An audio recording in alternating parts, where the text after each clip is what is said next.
The following tale is true, and by true, I mean false. It's all lies, but they're entertaining lies. And in the end, isn't that the real truth? The answer is no. Heyo, how's it going, guys? Now, you may be able to tell that I have a bit of a cold. This was kind of, we kind of mentioned this was happening a couple days ago, which is why I didn't stream yesterday. But since I'm a bit under the weather, decided that I'll try and just have a bit of a chill stream today. So we're going to take a look at two creepy internet stories that I've found from this channel. That it's kind of a new channel, I think. But how's it going, guys? Hope you're doing better than I am. If I'm feeling better tomorrow, maybe I'll try and do some stuff as well with some more current events. But we used to do this a lot, is check out like spooky internet stories. So I've got two ones. The Sister Hong, which seems pretty weird. And there's also this other one, the internet's most disturbing cult, 67 or 764, whatever that is about. But you know what also is really creepy? Is Indian engineering. And this is what I was kind of just trying to cheer myself up with before the stream. I was looking at this one, and this one is just fantastic. There's no sound, unfortunately, because I just found this on 4chan. But we'll take a quick look at this one. This is the engineering marvel. 4-lane flyover gets converted to 2-lane flyover on the other end of Mira Bhayandar. And now I'm not sure. First of all, I'm going to criticize this drone work. It's pretty bad. Very unstable. Very like janky. Much like this construction. But this is just, when I saw this, it just reminded me of like a tuning fork or something. It's terrible. Terrible. But you can see there the bus trying to get in there. Wait, where is it? Here it is. It's like, it's almost like a Bugs Bunny cartoon, where they kind of start two sides from a different end, and then they meet in the middle, and it just doesn't fit together. He's gimbal-less. That's the thing, is all drones have gimbals, so it's very difficult to get bad drone shots these days. Sister Dong, you can fix her. I don't know. Should we put that up as a poll? Now, I haven't seen this channel before. Crichton. It's got 29,000 subscribers. Only 13 videos, though, so very promising. And these two videos are the ones I want to check out today. Maybe we'll do another one if we have time. Depends how long my voice lasts out.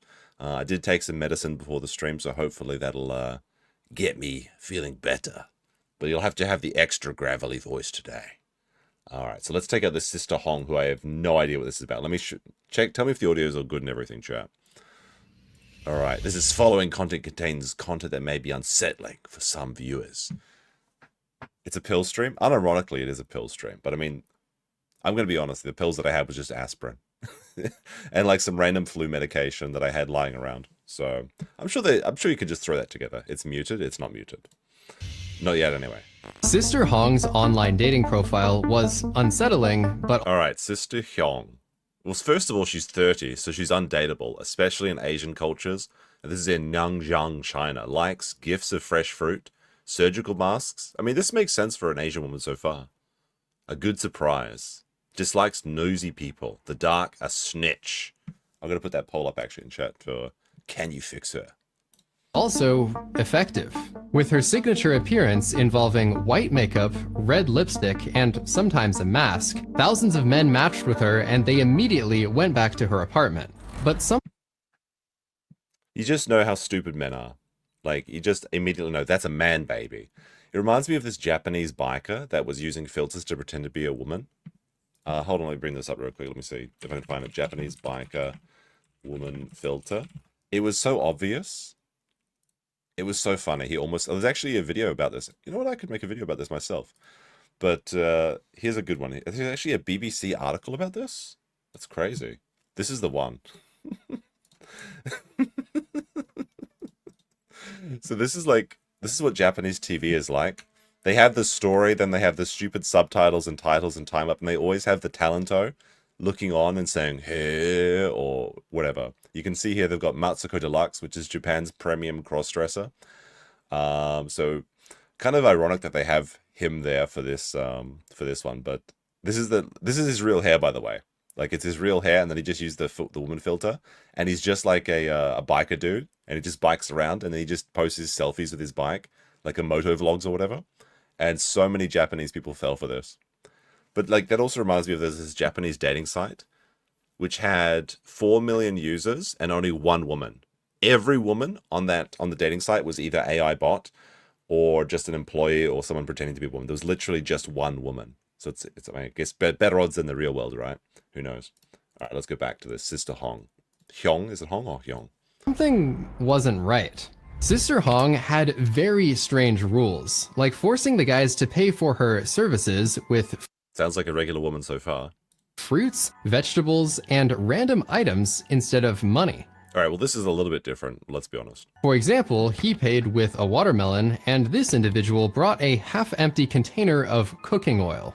It was also concerning. I mean, but in China, cooking oil is more expensive if it's not gutter oil, right? That she forced them to keep the lights on during all of their intimate encounters.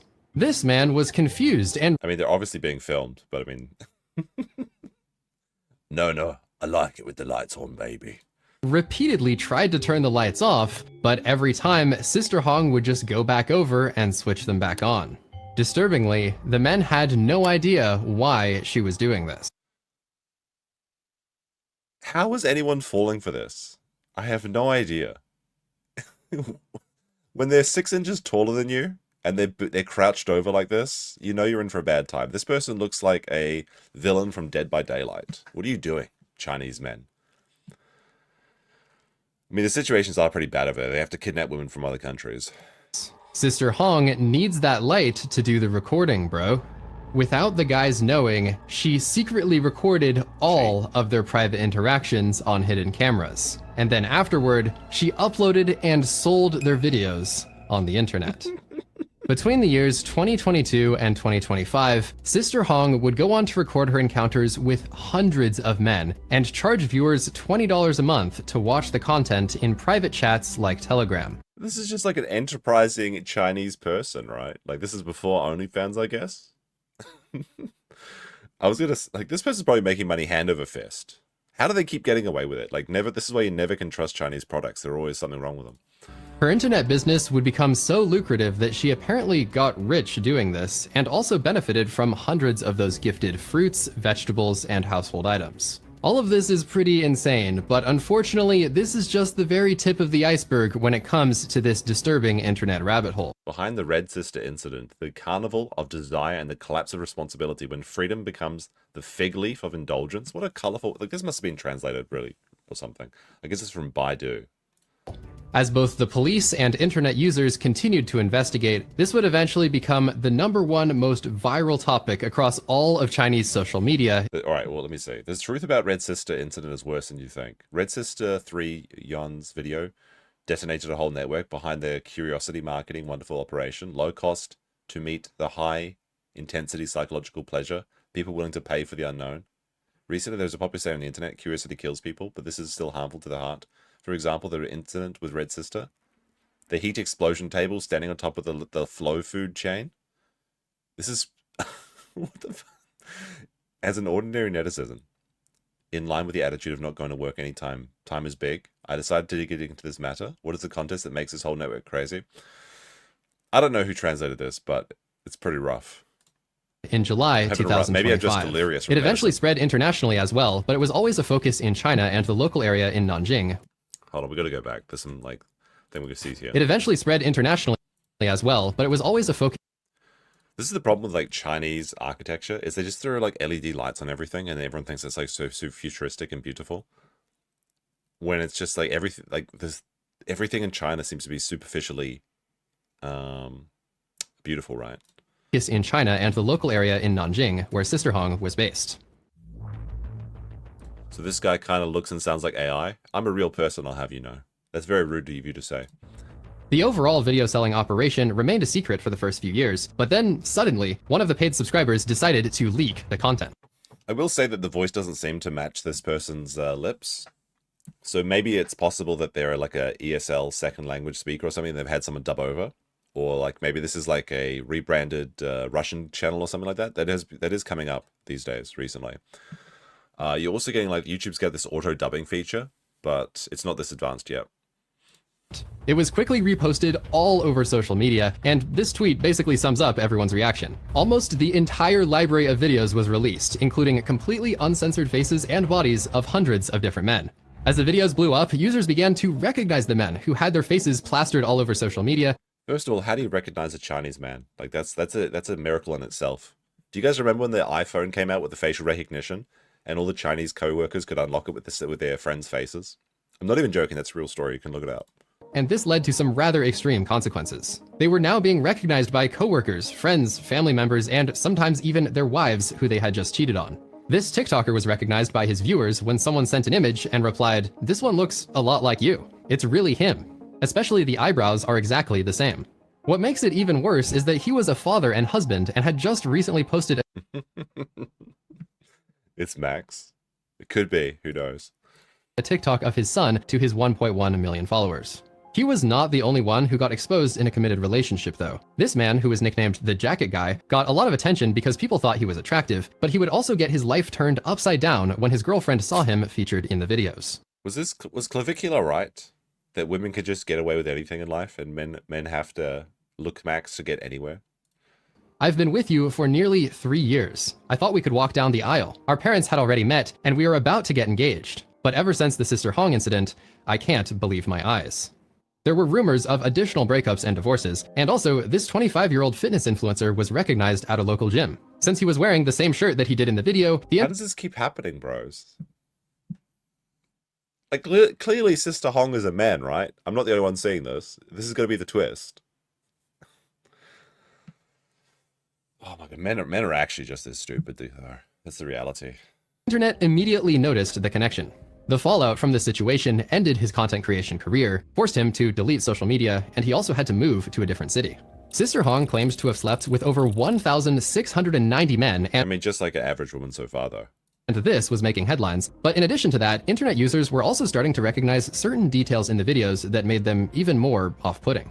The strange gifting process was drawing a lot of attention because it was potentially a way to avoid breaking the law by paying with real money. A bit of a feudal vibe. But like, they're making Sister Hung is making. I mean, I guess the Hung is. Oh no, it's Hong, not Hung. They're already making money on the back end anyway by selling these videos, and they're still getting donations. This is just an enterprising young individual, isn't it? Right? Paying for the service with vegetables. For those who get the following references, other comments read, "Smart Schoolboy 9, Bonnie Blue arc," and "This would easily be a Black Mirror episode." Many users were also confused about how she managed to pull so many men, given her unusual appearance and behavior.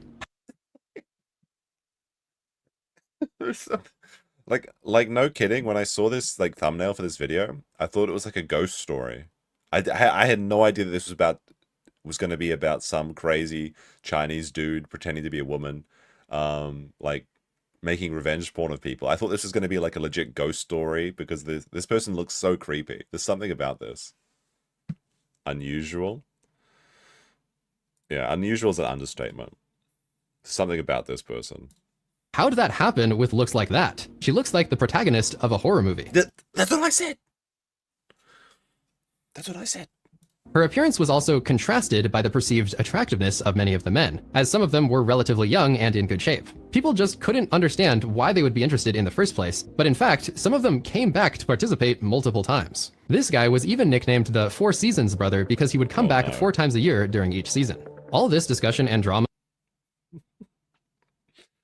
This reminds me of one of my favorite Simpsons lines too. I mean, they've already used one Simpson gag at the beginning, but like, have you ever heard of the Four Seasons? It's like when they're asking Homer where he's going to be sleeping after he gets kicked out of the house. Have you heard of the Four Seasons? Well, I'll be experiencing them all because I'm sleeping in the park. Made the videos even more popular on social media. By this point, it also became clear to the public that these videos were not recorded with the permission of the men involved. This was being assumed prior to the— I just noticed it's a sink cam. Like you can see like this is like the dirty like Chinese water sink. Like don't drink from this thing. This is ring maxing. It is kind of the leak, but now the men who were getting exposed were obviously coming forward and stating that they never agreed to be filmed. Or the investigation. As people began to dig deeper into the videos themselves, rumors began to circulate because of Sister Hong's very strange behavior. How did... Into the videos themselves, rumors began to circulate because of Sister Hong's very strange... There's no way. Like, there's no way that men felt like this person tricked 1,000 men. Is it that bad in China? Chinese bros that aren't allowed to use YouTube, please respond. Behavior. She always remained fully dressed and often wore a face mask. There it is. There it is. Oh, The guy that came back 4 times, he's like, "You're still wearing all your clothes and wearing the face mask?" I thought I was going to see a nipple this time. Nope. Oh my goodness.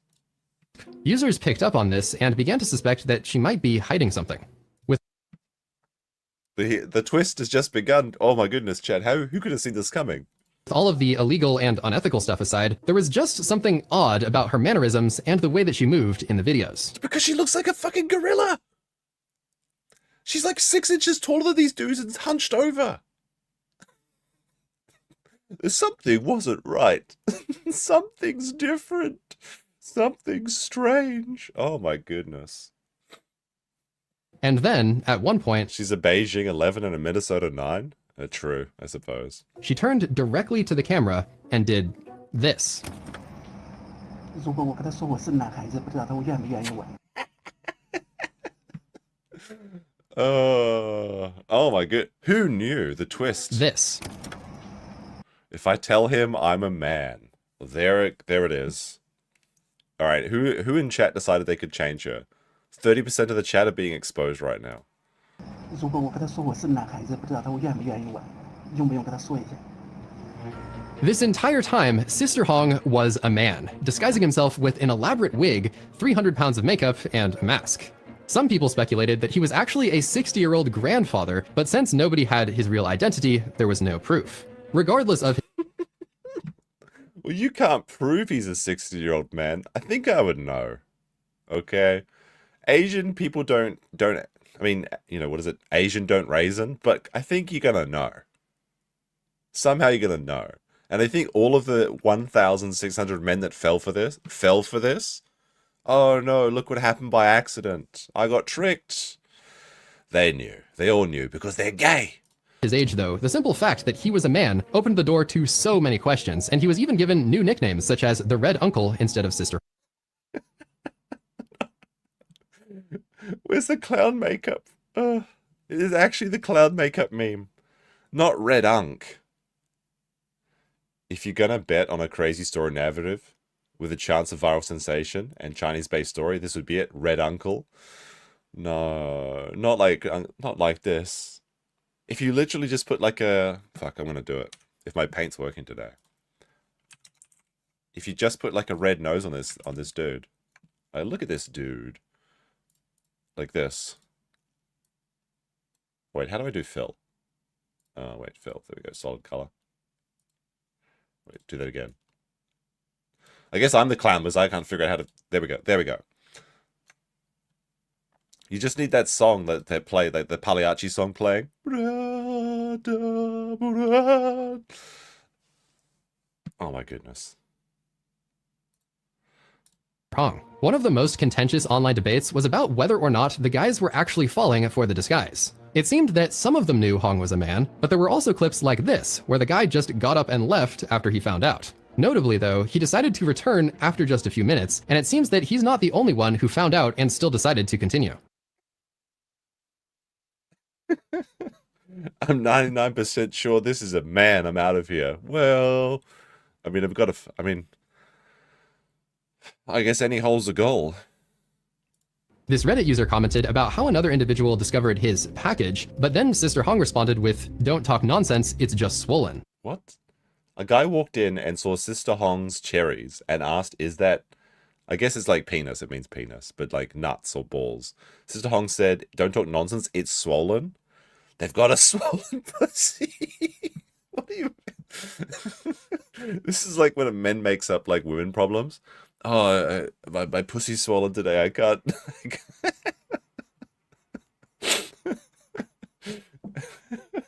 Sorry, I'm trying to be as entertaining as I can with this cold, but this is too funny. Overall, stuff like this, in combination with the earlier clip of him talking to the camera, shows that he was generally not upfront about being a man, and that he would deliberately conceal his identity to mislead people. Due to Hong remaining fully clothed the entire time, it does seem that some of the straight guys never figured it out. On the other hand, though,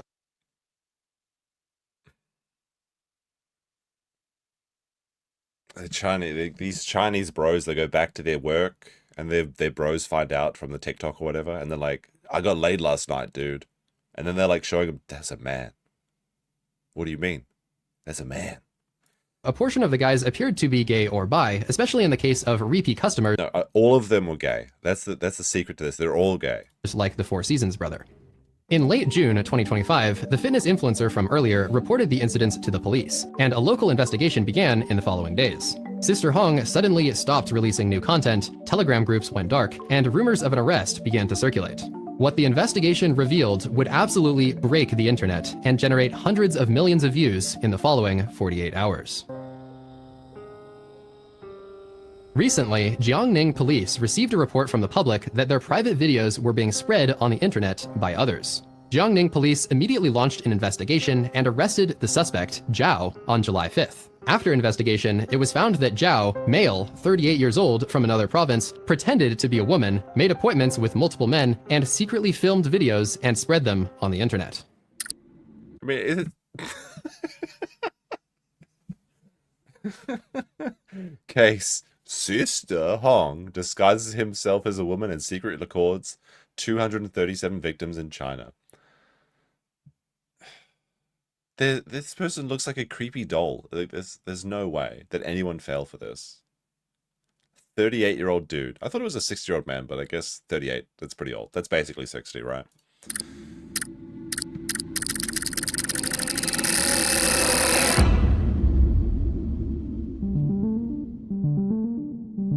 This topic was already kind of popular on social media, but when the police report went public, that was the moment when things really took off. It quickly became one of the most explosive trends of all time on The many layers behind the Sister Hong incident. What do you mean many layers? The only layers is that it was a gay catfish.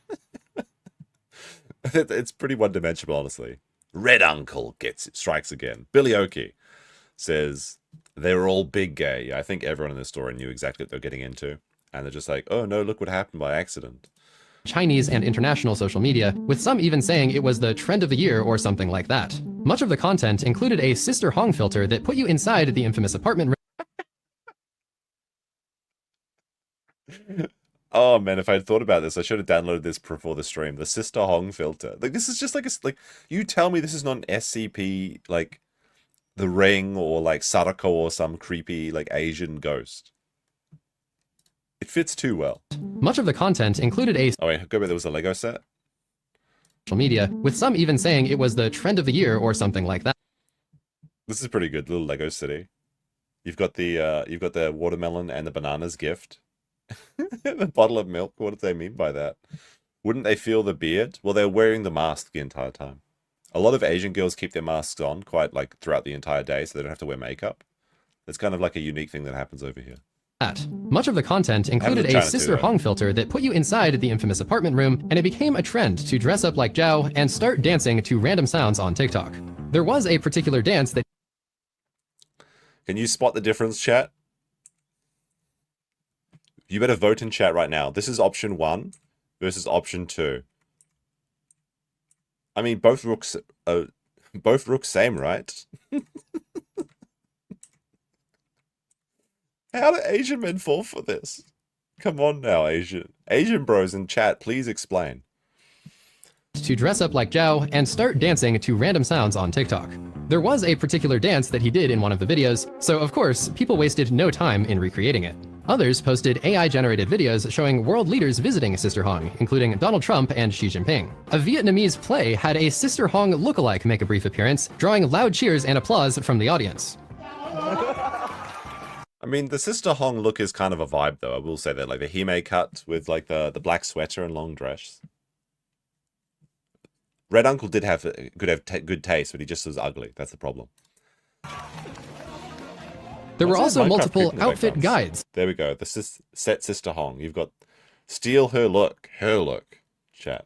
Where creators referenced her signature pieces of clothing, including the wig, mask, brown skirt, black top, purse, and shoes. Reportedly, the wigs started selling like crazy in China due to so many people trying to recreate the look. Were they all men as well, though? That's the question. Do Chinese women not have hair? But you think if everyone's buying the wig, then it's all dudes, right? I was honestly surprised to see this given the connotations of the story, but even large brands started jumping on the trend, with examples like this Duolingo tweet, which now has nearly 11 million views. The Duolingo is pretty unhinged, though. I saw another video the other day that I saw a thumbnail for a video where it's like the deserved downfall of Duolingo. I haven't seen it yet, but like Duolingo does do some weird shit. Like what I've got it installed on my phone, but I've never actually opened it. And then like sometimes like the icon is just like this spooky like shattered glass or some stuff. I don't know what's going on with that. I won't continue on with the complete list of all of the memes, but here are a few more to illustrate just how popular this sort of thing was in July 2000. This one's pretty good. I do like the cake too. Happy birthday. If someone wants to give me a birthday cake, then I'll accept this one. 25. Unfortunately, this new wave of virality only made things worse for the victims, because This is a fucking massive wall, like wall of shame. You know what they should have done? If they had any originality, they would have made like a mosaic of Sister Hong using all of these Asian faces. every 5 minutes, another person would drop a TikTok edit of their face and send it out to the world. It seemed that the creators had no regard for the victims' privacy, and some videos even mocked them, leading to a lot of criticism. One That guy was like hot to trot. What's going on here? had no regard for the victims' privacy, and some videos even Like, look at this guy. He's going straight mocked in. them. The Chinese men actually. This reminded me though, like I saw something that was really like kind of funny and sad at the same time, as well this morning, where because like these AI generated videos is a fairly recent phenomenon, like you know last couple of years essentially. So what's happening is that now people are trolling prisoners. So people that have been in prison for like 5-10 years and they have no source of news or internet connection. People will like generate like gay videos of them, like just like kissing other men or something, and then they'll bring them to the prison and say like, I found this video on your phone. What are you doing? And they're like, what the fuck? Because they have no idea that the AI technology has been invented while they've been in prison. So they're like, what the fuck is this video? How did you get this? Who is this? And they're like freaking out. It's like, I guess it's kind of mean, but they're in prison, so they probably deserve it.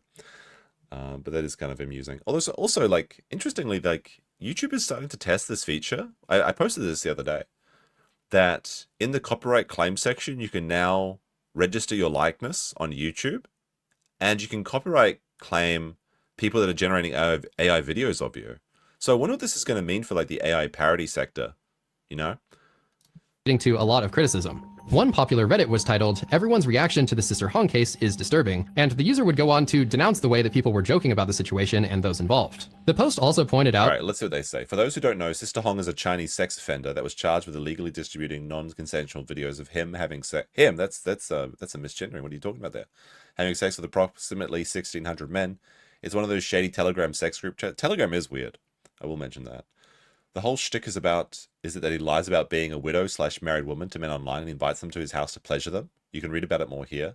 The thing that gets me is everyone on social media is treating this like some kind of joke. Well, it is pretty funny. They make cosplays of Sister Hong and talk about how these men fell for that borders guy. Yeah, I think you should make fun of these men though. And how she is a diva or whatever. I've also seen some of those who justify that, oh, these Chinese men are cheaters, so they deserve it. Bruh, so you're telling me that all 1,600 of these men are cheaters? Well, all 1,600 of them are gay. I'll say that. Not to mention that even if they are cheaters, I still don't think they have right to disseminate non-consensual sex tapes and to paying Telegram creeps online. But that's my hot take. Based Redditor with the correct opinions. Wow, very brave. that the number of guys who were cheating was probably small, and regardless, selling those videos online was simply wrong. A reply highlighted how people were intentionally missing that point just to be homophobic or transphobic. Most of the videos on So you're saying that the next super tip is well, super tips is by Melton and his crew, but yes, you could actually copyright claim or. Well, the thing is, making AI parodies of people may be protected by copyright, but it's a novel issue that really hasn't been tested. And like the AI grok bikini situation, while technically you're not generating a naked image of somebody, the fact that people used it so much and was so in your face is why people can never have nice things.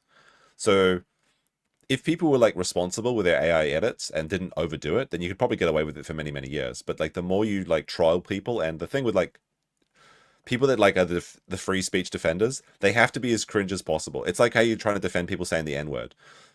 It's a very difficult, like, because you should be able to say the N-word, right? It's just a word. But the people that the ones that you have to defend are the ones that want to just go around the street yelling it all day, every day at the top of their lungs, which just isn't conducive to society.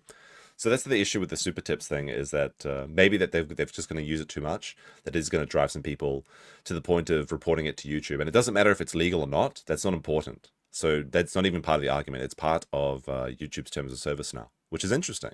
And it's showing like a trend and a tide of society where people just don't want this to be something that can exist and, potentially supplant people's entire identities or messaging.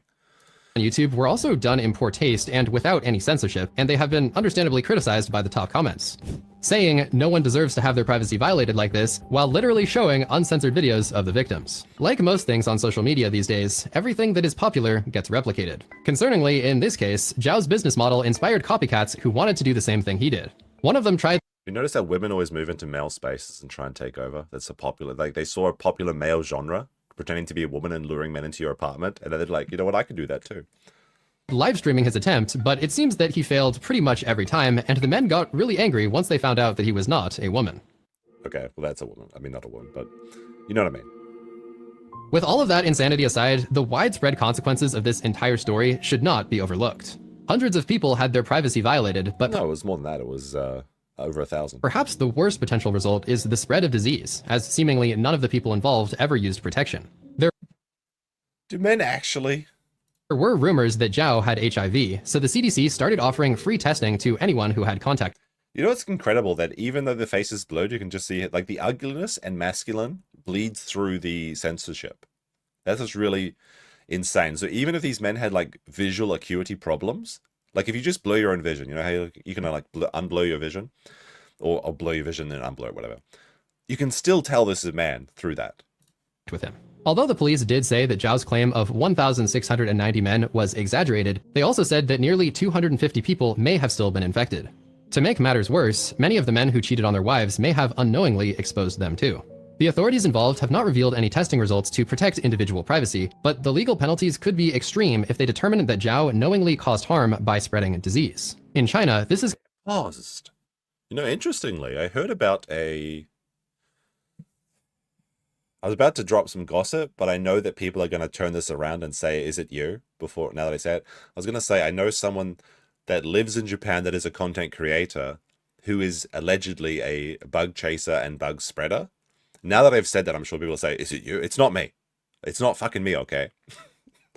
But pretty big one, actually, in the Tokyo YouTube crowd, which is like interesting because like there's such drama in Tokyo recently. Like, it's not Max either. Max isn't a content creator. He's just an occasional content character. Considered endangering public safety by dangerous means, and this is punishable by up to life in prison or potentially even the death penalty. Zhao may and this is punishable by up to life in prison or potentially even the death. All right, what do you think this person deserves? We'll do a quick poll. These are the only two options. What? Let's see. Red Unk's punishment. Wrist, life in prison, and there we go. These are the only options. Exorcism isn't an option. It's not abroad in Japan. Come on now. Death penalty. Zhao may be able to dodge certain charges because he only took weird gifts instead of cash. What if he said no homo after blowing these guys? Is that acceptable in the Chinese court system? For his services, but it still does seem that he will be stuck with plenty of other offenses like distributing obscene materials and fraud. Today, as the internet slowly moves on and stops talking about this story, hundreds of lives are left permanently altered, and Sister Hong himself could potentially spend the rest of his life behind bars. If you're interested in watching... What if he just takes off the makeup and like disappears into the Chinese crowds? How are you going to find them? Oh, we'll search for the person named Hong. Oh, good fucking luck. Watching another one of my videos, I recommend this one. All right, he recommends this one, but we're not going to watch that one. I did not think that's where this one was going to go. Like, when you see this thumbnail, doesn't this look like a horror story? Like, doesn't it look like a cursed... I thought this was like a ghost story. Like, no kidding. Like, I feel like I got catfished. Well, I did, but it was like in a very funny way. So I'm not upset about it. Not upset about it. We'll go back to some Indian architecture. This is also another spooky thing, is Indian architecture. I love this 4-lane road that turns into 2. Something so funny about this. It looks like a fucking tuning fork. This right angle flyover road. Oh my goodness. The Indian architecture is so good. Unexplained mysteries of Indian construction. This would be a good video, but there's no sound, unfortunately, for this. Where's this going to go? Lucknow Bridge. Just going into the side of a building. It's at Success Point. This is every detail just gets better and better. Or it says Bengaluru Eiffel Tower. Wait, they just built a fucking what is it? High tension wire in the middle of the road. Is there like no rules in India? Oh my goodness. Mid-road transformer. Why not? I want to go to India so much. It looks like such a fun place. Even if I shit up my guts. Maybe that's the only way I can lose weight. If I go to India for 2 weeks. It's the India diet. Although you do lose...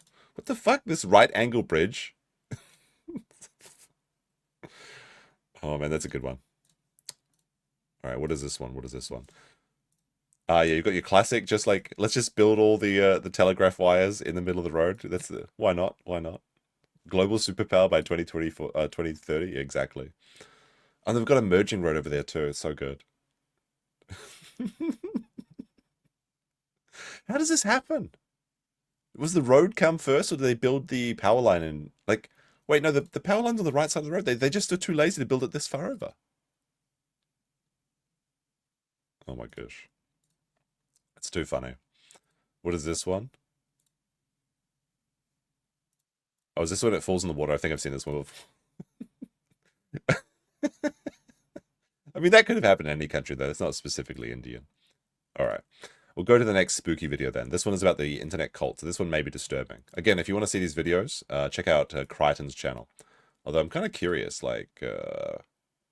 he says it's in the United States, but it seems like there's like a little disconnect between his voice and the actual videos. All right. So this is about the 674 internet's most disturbing cult. Let's take a look at it. I think I've heard something about this before. It was like, maybe it was on a Turkey Tom video, or maybe it was on one of these other like Discord internet crime channels or something like that. You think Crichton is AI? It could be. Could be AI. I have researched a lot of dark topics for this channel. Do you think that he's AI, chat? Or is he a real person? I mean, I get accused of being AI all the time as well. But his voice seems to be out of sync with his mouth movements. That's what's confusing, like it's been dubbed over. But the stuff towards the end of this video is disturbing to the point where it was difficult for me to deal with. So please consider this a warning. All right, so this is, so if anyone's curious, this is about a Discord internet cult / sextortion. So if that disturbs you, then maybe check back later on. But don't leave the stream before liking it, at least. Today, we are covering the internet cult 764, which is known to do things so horrific that they are Danielle's been following this arrest for a while. Classified as a terrorist organization by the US government. Right now, every single FBI field office is hunting for the cult leaders, and there are more than 250 ongoing FBI investigations. Big one. This is truly an unending rabbit hole, and it reveals what may be the most depraved and evil organization ever born from the internet.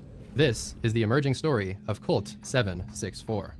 67. In order to better understand what has happened in the past couple years, we first need to trace the origins of the 764 network and talk about the founder who put all of this into motion in the first place. Everything started when Bradley Cadenhead, a 15-year-old from Texas, became involved with a Discord server named Cult. This server Could have just said Discord server straight away. We would have known they're all criminals. is important because it inspired Bradley to create 764 a few months later, and it also introduced him to certain strategies on how to exploit other children. He learned much of this knowledge from Rohan, who was the founder of the Cult server and also a master manipulator. He would recruit minors who... I think I remember hearing about this Discord before. I can't remember what the channel was called. But it was a while back. We were looking at Discord crimes. I think this is the same one. And that was the one. That was the one that was like adults were like bringing minors into it and something. What is it? Does anyone remember what the YouTube channel was that was covering that shit? It was connected to the Roblox stuff. He considered to be vulnerable on Instagram and Roblox, and then he would pretend to be in a romantic relationship with them in order to obtain new photos, addresses, and other personal information. As soon as he obtained that first piece of leverage, he knew that he had complete control and literally Max prefers the Colt 867 5309. What is that? What is that, Max? began referring to his victims using the word slaves from that point onward. He'd blackmail them into live streaming degrading acts such as harming themselves and creating CP, but the true nature of this is not covered until the final chapters of this video. Jesus, The 13 levels of degeneracy. Buckle up, Homestucks. The thing to know right now is that Rohan seems to view grooming as a form of entertainment, and he derived great pleasure from watching them suffer. As he explained it, quote, "My ultimate goal is to create an endless supply of masochistic people to satisfy my sadism, and my cult is existing for that very reason." Can't you just execute these people straight away? Like, if someone posts this, like, edgy posters, I feel like you could just, like, skip the jury and go straight to summary execution. In the same message, he boasted about how everything he did was legal, and also explained that he didn't care about blackmail being unethical. He said, "Everything I do is legal. I'm just blackmailing minors into sending me CP. What are you guys so mad about?" They should put in the extra spicy punishment before he dies, where they peel your skin and make you roll around on salt and lemon juice. Why am I like this? What do you mean? Sick. Probably because I shook hands with an Indian person 2 days ago.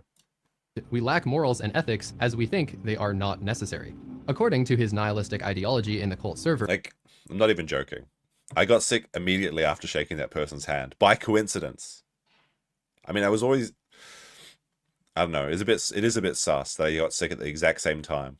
That there happens to be a new virus going around in India. That if you're unaware, there's a new virus being spread around India that has a 40% mortality rate, but it's only spread through handling feces, which is why it's localized to India. ethics were seen as a weakness that needed to be eliminated from everybody. It seemed the many other members of the server agreed, including Bradley, whose mental state was now deteriorating rapidly. Bradley had become absolutely consumed by the cult server, and during the pandemic in 2020 and early 2021, he literally never left his house, where, quote, his room, the bathroom, and the online chat room was his entire existence. He became fully immersed, slowly transforming from a kid who never missed church to an abuser who made blood oaths to Satan. Bradley was already a troubled teen prior to his engagement in any of this, though, as he was relentlessly bullied as a child, and he even threatened to become a school shooter. Clearly he wasn't bullied enough. His parents got divorced, and it is suspected that his mother abused him, although this is unconfirmed. In middle school, his teacher overheard him repeatedly Do all teenagers go through a nihilism phase? I think so. I mean, I certainly did.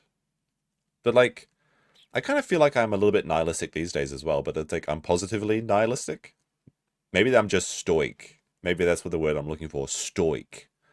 Because it's like, I don't know, it's like, I feel like if nothing matters because we're just so insignificant, we may as well have as best a time and do as best as we can.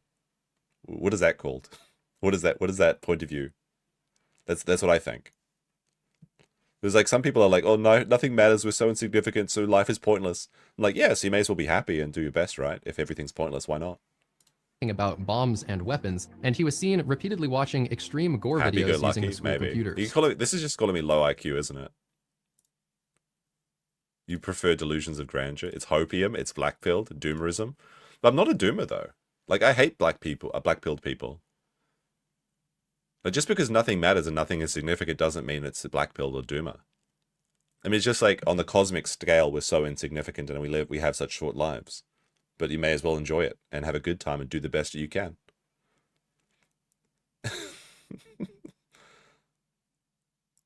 Freudian slip? What did I say? What are you guys talking about? What happened? Rainbow pilled? What did I say? Everyone's laughing, but I don't know why. I don't know what I said. Do I have to go back and watch the stream myself? Absurdism? What are you guys talking about? Like, honestly, like, unironically. Oh, did I say that? I said I don't like black-pilled people. Black pill people. Black pill people. Is that what you guys are saying? The Tylenol Americanism is kicking in, maybe. The flu medication that I've had. Everyone just saying based. What? No, I hate black-pilled people. People that, like, are black-pilled, like, doomers. I hate those people. I had no idea what the chat was talking about, so I was actually having a good time. I was unironically like, what the fuck did I say? Why are people saying? I was like, did my chair make a weird fart sound or something? Like, what are you guys talking about? This escalated No, to I the said point where he was black-pilled actually people. charged with making terroristic threats, and he was put on juvenile detention I have loads of black friends, by the way. I mean, I shook an Indian man's hand the other day. for a period of 1 year. All of that backstory is to say, when Bradley eventually joined the cult server, he was no stranger to the graphic violence and the dehumanizing content that he Based. found there. The thing that was new to him, though, was the extreme level of manipulation and blackmail. And that is the exact moment when he decided to start 764. Watch it back. How far back was it? How do I? This would be cringe though, like watching yourself while you're streaming. How do I actually watch? I guess I could have to click on it in like Discord or something. Has someone clipped it already for me? Did Max clip it? No, he's just sending me. Oh, I see. He sent me things. All right, doomerism. But I'm not a doomer though. Like, oh, is this the clip? I hate black people. Black-pilled people. Okay. All right. Doomerism. But I'm not a doomer though. Like, I hate black-pilled people. All right, well, just because nothing matters and nothing is significant doesn't mean it's a black-pilled or doomer. I mean, it's just like on the cosmic scale, we're so insignificant and we have such short lives. But you may as well enjoy it and have a good time and do the best you can. I mean, it's true, right, though? Freudian slip? What did I say? Okay, we're getting distracted. Legal Mindset isn't black, by the way. I have more friends than Legal Mindset. Uncle Ruckus Copium. I had no idea. Like, anyway, I'm just gonna continue. In 2021, Bradley, quote, stopped caring about anything, and he reached a breaking point. He had completely withdrawn from society by this time, and his only human interactions were these toxic echo chamber chat rooms with other depressed and nihilistic teenagers. He hadn't been attending school in person for a while now, but January 2021 is when he officially dropped out of high school. Within 1 month, he had started the 764 Discord. The following events were... All right, now here's the question that I have is how are cult leaders such losers but able to gain so much momentum? Are people just this retarded in life? It's like, well, I just drop out of high school and then start a cult and then just you get like hundreds of people joining a cult. Like, how does it happen? I don't get it. All part of a carefully arranged plan by Bradley. He brought along all of his philosophies and the stuff he learned in the cult server, but this time, he was the leader who had all of the control. Going by the username Felix, he started setting up the server and adding a few of his friends, and then, just a short while later, 764 was officially operational. The name was based on his zip code, as these were the first 3 numbers in his hometown of Stephenville, Texas. Shouldn't that be Stephenville? Also, do Americans really just name towns after people's names? That's kind of cringe. Why doesn't it have a real place name like Washington instead of some dude's name like Stephenville? That's retarded. The logo featured this number. What's next, Jimville? Along with some other symbols related to Satanism. It didn't look like much at the time, but this server was about to become one of the fastest growing online threats in the world, and it was all going perfectly according to Bradley's plan. If Discord just took any action, they could have taken it away straight away. Discord is honestly like compliant in a lot of these cases. Disclaimer and warning. If you're struggling with any of these things, please stop watching. Is this going to be a better help app, or is it just a warning? This video now, and use the resources that are on screen and in the description. Please note that sensitive... Okay, it wasn't an ad. Color me surprised. It's just a nice little warning. Topics have been redacted in order to comply with all of these YouTube guidelines, policies, and also these best practices. I say with no exaggeration that this cult is one of the greatest dangers to kids today, and my hope is that learning about it can have a preventative effect. I mean, wouldn't wouldn't Roblox be more dangerous though? Parents in particular need to hear about this stuff so it can be avoided at all costs. Video structure is just going to put the that following chapters demonstrate what it might be like to join 764, and the chapters are ordered chronologically based on what a victim might experience, starting with their recruitment, then moving to radicalization, and finally ending by covering some of the abuse and violence that typically follows. Coincidentally, by structuring the video in this way, each chapter also tends to get more and more disturbing as the video goes on. Level 1. Recruitment. You can't really be a cult leader if you don't have any cult followers. Bradley's primary focus therefore became growing his server, with the end goal of grooming and exploiting as many of his followers as possible. He started spreading edgy advertisements like this one, which included multiple Do people act like you know when you see like a trap or like like a bear trap or something? It's like that meme where it's like the bear trap. It's like, bears, are you really stupid enough to fall for this? People see this ad and they're like, you know what? I'm going to click on this. People out there that are that stupid. I mean, even though this is targeting children, I think children are smarter than this as well. But like manipulators, vandalism. Join us today. Chaos within. Like, come on now. How fucking edgy do you like? Do you have to be at a hot topic to click on this ad? embarrassing spelling errors, and the catchphrase, "Cause chaos with us, join today." Without any context, that almost makes it sound like he was the leader of some hidden dark web organization. But no, it was just a Discord server in plain sight. Once we get to talking about all of the events that took place in this server, you will realize just how insane it is that this was happening on a mainstream social media platform. In fact, this was actually part of Bradley's recruitment strategy though, as by using Roblox and Discord, he was able to target kids who were just gaming and he didn't raise any suspicion. This was the ideal environment where he could befriend or love bomb them using fake identities and lure them into 764. Bradley and his group would also heavily recruit from forums related to topics like depression and bipolar. Are depressed. Like every time I think that Reddit has fallen as far as it can go, I see something that makes it worse.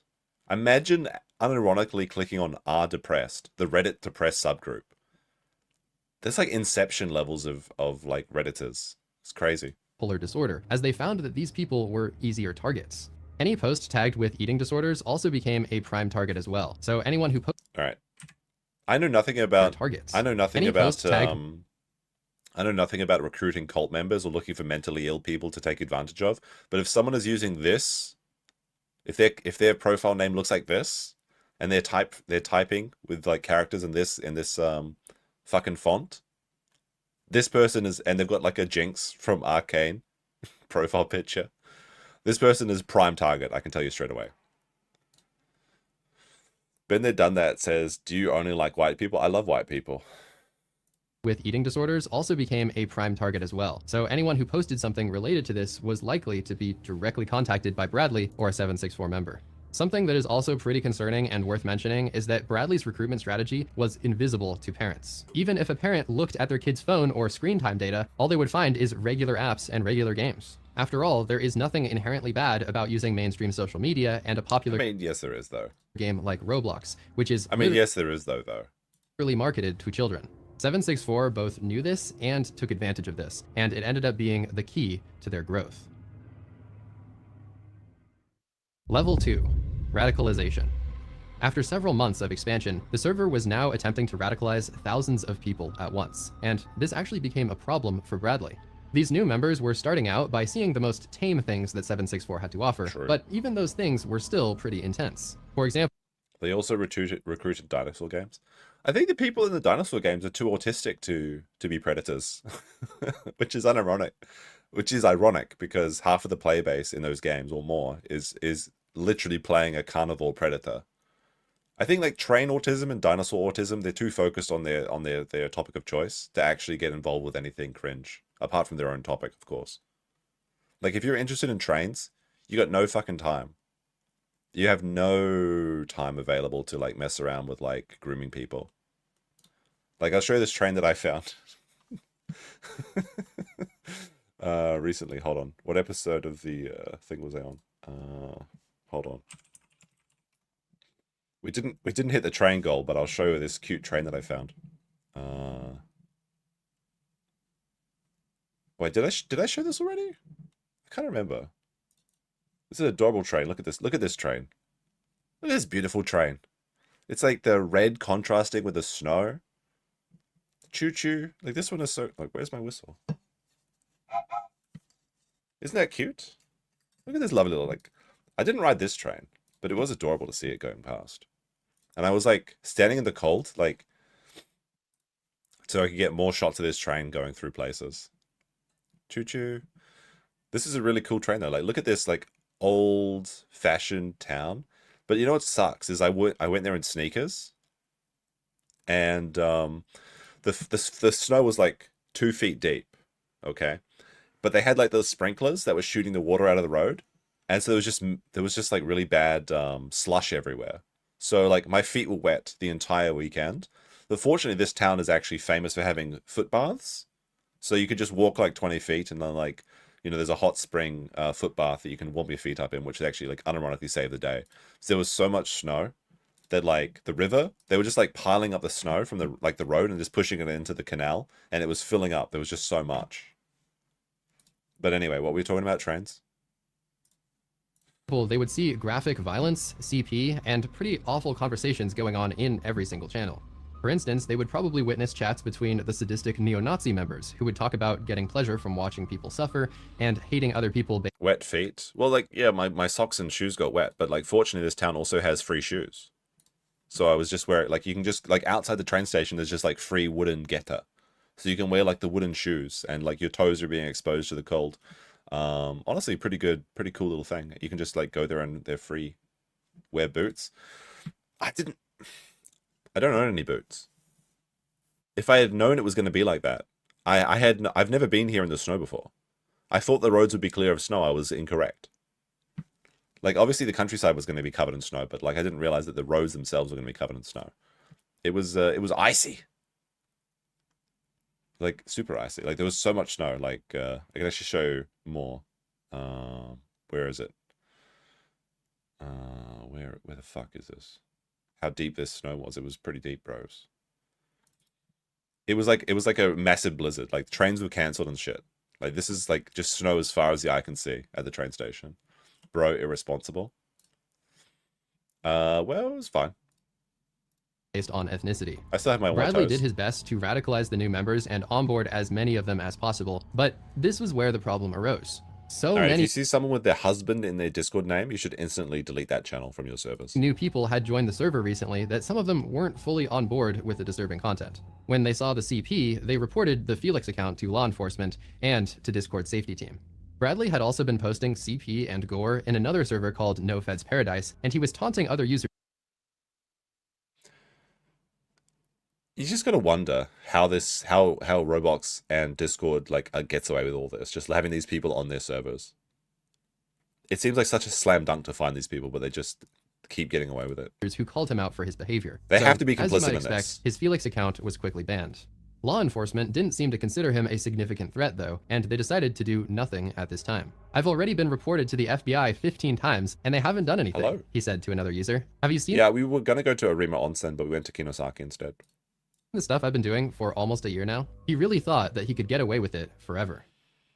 At this time, Discord was probably thinking that they were slowing him down by issuing a ban, but it turned out for Bradley, this was Introducing new teen by default experience for Australian users? What do they mean by that?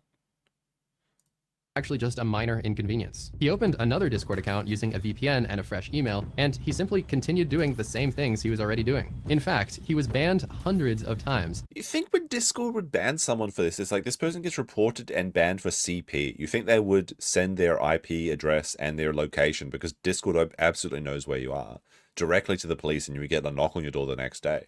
It seems like that easy. How is it that unless Discord is complicit in this, how does this person just keep going through? Also, this is a pretty fire animation, honestly, for such a small channel. Like, usually channels have hundreds of thousands of subscribers before they start, like, shelling out these sort of, maybe it was just made on Fiverr or something, or I don't know, but, like, actually fairly impressive. Maybe they use AI, I don't know.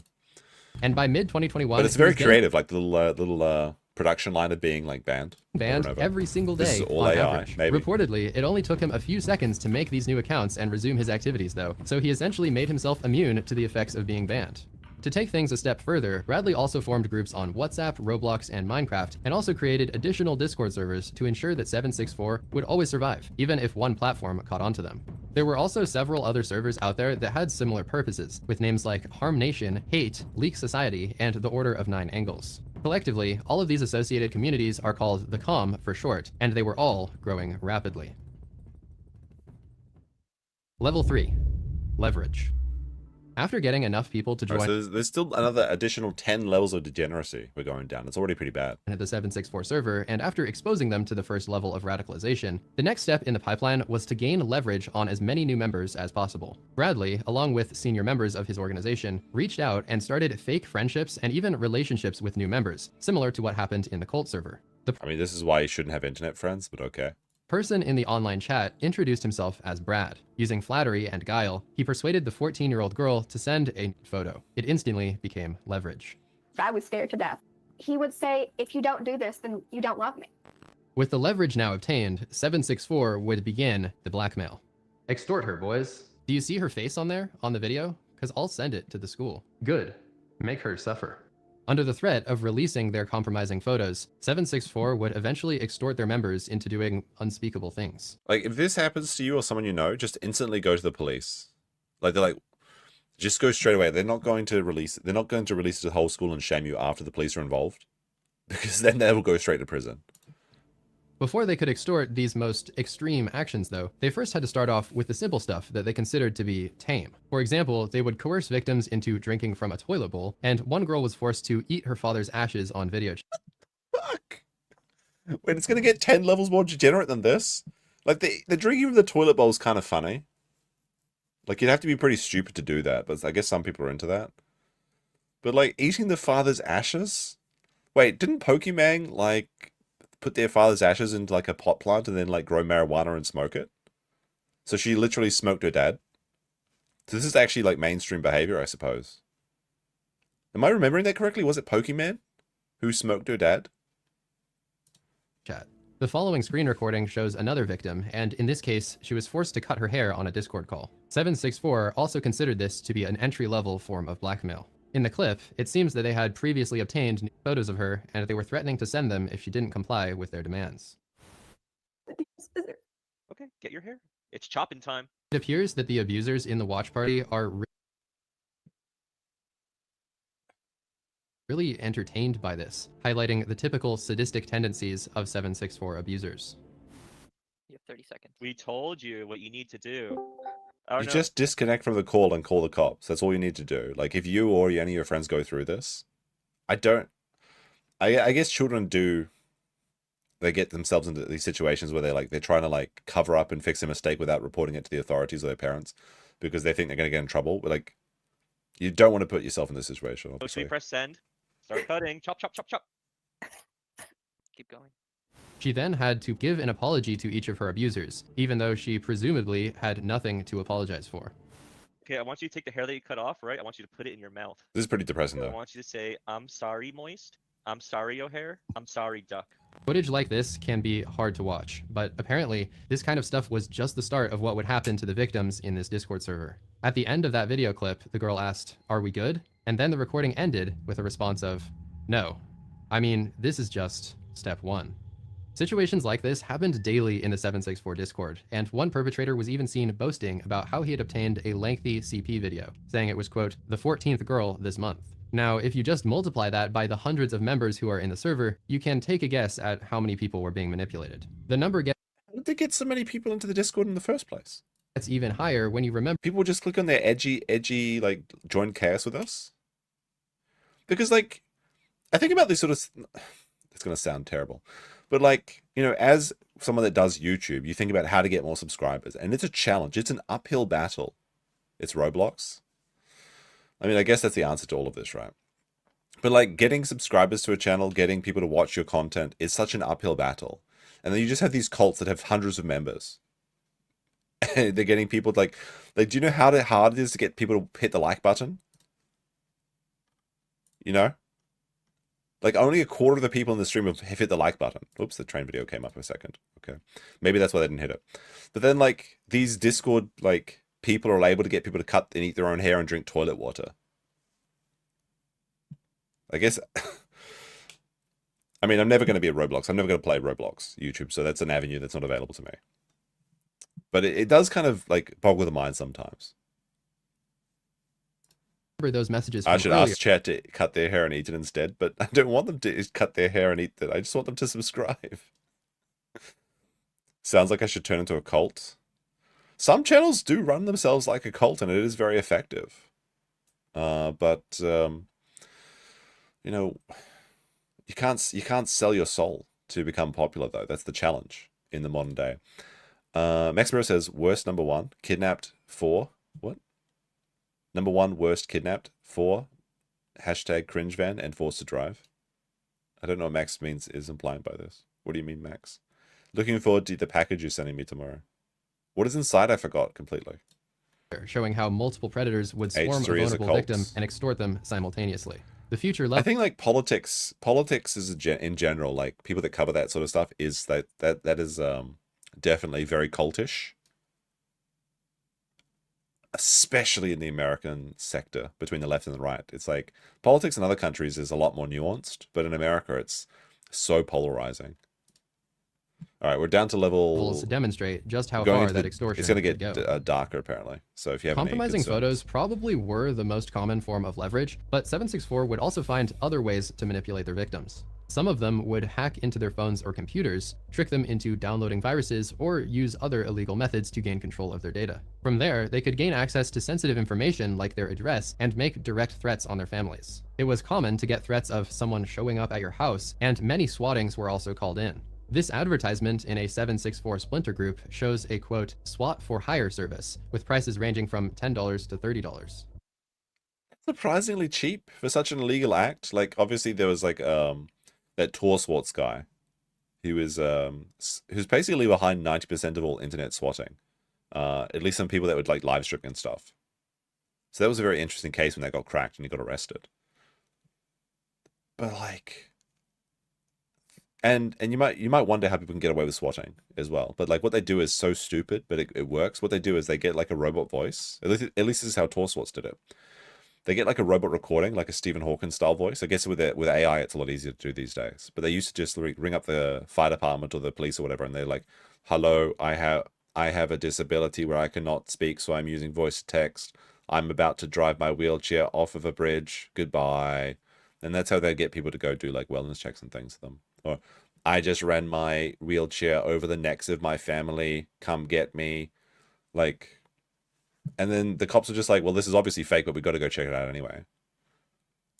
Another strategy they used to get info was asking government agencies directly, using falsified emergency requests. Surprisingly, in some instances, these fakes were so convincing that 764 was actually granted sensitive info about their victims. From this point on, almost everything revolves around leverage. Once they had something on you, they weaponized it to gain even more leverage, up to the point where they had total control over your life. Level 4. Animal cruelty. Oh, okay. Now I'm going to get really mad. This was another early form of extortion that often happened before things escalated to be more extreme. Similar to the previous level, 764 would leverage compromising or vulnerable material that they had on a new member and threaten to release it unless they started hurting their pets.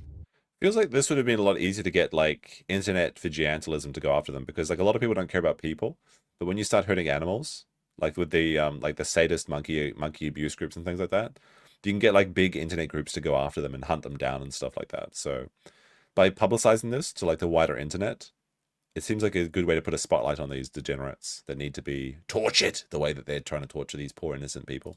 Senior members of the cult liked this practice as it provided plenty of videos for their lore books. These so-called lore books were basically just big digital folders of abuse content, and many senior members had the goal of making the most graphic and extreme lore book so that they could pass it around like a trophy and show others what they had done. Forcing someone else to hurt an animal was apparently considered a mild but valid entry into one of these books. One example was this video, where a 14-year-old held up her pet hamster in front of the camera while she was live streaming inside of the 764 server. Bradley yelled at her, "Bite the head off or I'll F up your life," as he continued. What the fuck? You know, I was at the zoo recently, and they had like the hamster. Well, it was hamster. Yeah, the hamster parade. It was so awkward though, because there was like limited seats for the hamster display. So I got in there, and it's just like all these families, and then like me and my girlfriend were watching the hamster display. So what happens is they have like this big like, it's like this big ring, like this big plastic ring with like the AstroTurf on the top, and then you like place the little obstacles around the area, and then you put like food on top of it, and the hamsters would like all be released at once, and they all come through this big tube, and they go around and they go through the mazes and collect the food. It was very adorable, but it was so funny because it's like everyone there was like a family of 4 or something, and then we were just like, why not? Because we got to the zoo early and we signed up for it when there was like no spots available. I mean, there was like a whole page of spots available, but apparently it's quite exclusive, and you have to go like sign up an hour early to even get in there. So I guess I took some kid's spot, and he didn't get to see the hamsters because of me. But they're very adorable. I have some pictures if you want to see them later of the cute hamsters. That's where we met the kookaburra as well. continued to hide behind his username, Felix. Dozens of other people were also in the voice call watching with great anticipation. "Stop crying," one of them said, as the girl was obviously sobbing and unsure about how to get out of this horrible situation. There's no way she did it though, surely. As the call went on, she was eventually forced into harming the animal in a number of ways, and a little while later, the family's pet was dead. I mean, she abused it, obviously, but, like, there's no way she'd bite off the head. I feel like the amount of fucked up you have to do, like, even if you feel like you're about to be, like, exposed or your life's about to be destroyed or something, you still wouldn't do that. Like, there's like, this threshold, I think, a lot of humans can't get past to do that. Another case related to this topic, No, a not the user kitty. named HolyGirl222 was forced to kill her cat. In this image that leaked out of the server, we can see her holding up a fan sign for her abuser named Court. This is a really dark in the corner of episode. the page, and in her other hand, she is holding up the now deceased animal. She was later doxxed and also swatted. Another one of the more well-known videos from 764 is this one, where a girl killed her cat on camera while all of these other people are watching. There also appears to be a rabbit in the video, but it is pretty dark and hard to see. At the end, she is forced to write the server's name using its blood. In this image, we can see yet another cat being strangled, with a fan sign next to it saying, "Harm 764 made me do this." Jesus, These pretty fucked up. incidents, although disturbing, Before, like, because I was sick, like, today, I was kind of having a bit of a chill day. I did a bit of work in the morning, but then I was like, I downloaded The Sopranos and started watching it. It's the first time I've seen it. And I goes, you know, obviously there's a lot of, well, actually, my unbiased opinion of The Sopranos so far was I've only seen like 6 episodes of it. I'm wondering why the show is so popular, because people say it's like the best television ever. Is it just because there's a bunch of titties in it? Like, there's a lot of strippers in that show. But like, the fake mafia drama is a lot more wholesome than this actual real crime drama that we're watching right now. we're still only level 4 out of 13, and were How could it considered get relatively worse? common within 764. Rip Sunny. For this yes. reason, this girl's mother feared that the same might happen to her animals, and she had to lock all of the family pets away behind closed doors for their own protection. She even had to sleep with a kitchen knife under her pillow, just in case she had to defend herself from her own teenage daughter who was in 764. It may sound What? almost like an extreme precaution, but the group was actually known to escalate into pressuring kids to kill their parents, and Couldn't you just take their phones and devices away? Living in fear of your child, like, what a fucked up life. potentially, they also leaned into an ideology called anti-natalism. This is the belief that it is morally wrong or unjustifiable to have children, and extremist groups This is one of the stupidest, like, the most retarded worldviews possible. Like, how does this make any sense? It's like, oh, well, if the humans are born, then they're going to destroy the environment. But it's like, well, every animal destroys the environment in some way. Human beings are just like that, like animals as well. I mean, maybe you have different beliefs about that, but essentially, there's no difference. Like, this anti-natalism where it's like, oh, well, we gotta kill the human race so that all of the plankton can survive in the ocean. Like, well, fuck the plankton. What do you mean? It's kill or be killed in the animal kingdom. Like, the human beings are the only species in the entire, I guess, known universe that actually try and prevent the extinction of other species. Everyone else is working as hard as they can to eat them all. Groups like to use this to radicalize kids. They tell you that your parents only had you to satisfy their own selfish desires, and that you should hate your parents because they brought you into this world without your consent. A I member never consented to being born, Mum. I never consented to being born. would tend to experience more twisted and strange ideologies the deeper they got into 764.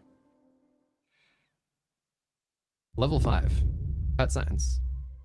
Usually following some sort of pressure for animal abuse, the next level would be harming oneself.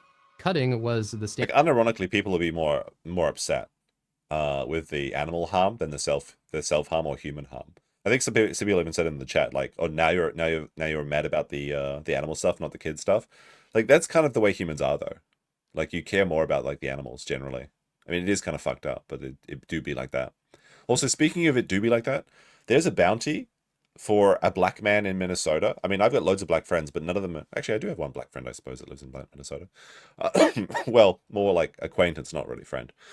But if you are a black man in Minnesota and you go up to Mr. Will Stansel and you say, "It do be like that, Mr. Stansel," on camera, you can gain like $8,000, $7,000. The bounty is really high at the moment. But more specifically, 764 became infamous for a certain type called cut signs. In order to symbolize their servitude and loyalty, members would be forced to carve the names of their abusers into their bodies. Others carved the numbers 764, literally branding themselves. Bradley later mentioned how several people had carved his initials, and it was seen as a, quote, homage to Bradley. BCC. This would leave them with permanent damage and scars from the initials, and also sometimes they'd use symbols related to the cult. For example, she carved a swastika, and apparently after a while she had so many cuts Bae. that she couldn't even recognize a square inch of her body. As was the standard, the abusers inside All right, chat. Can you fix her? cuts that she couldn't even recognize. Can you fix this one? Post a 1 if you think you can fix her. She comes with. She's already been tatted up with swastikas. A square inch of her body. As was the standard, the abusers inside of Can't fix 764 yourself, watched her do all of you'll be this, mostly on live streams within the server, No. and Bradley went on to repeatedly boast about this type of thing. I make b****s eat their house pets and cut for 4 hours straight. I got proof, too. You a freak of nature, another user replied. I'm the real deal. The following is a chat log example of what it looked like for Bradley as he extorted members into cut signing, using It's a good question. What's up with all the crime all of a sudden? All the cool kid politicians are doing it these days. I think people are just bored.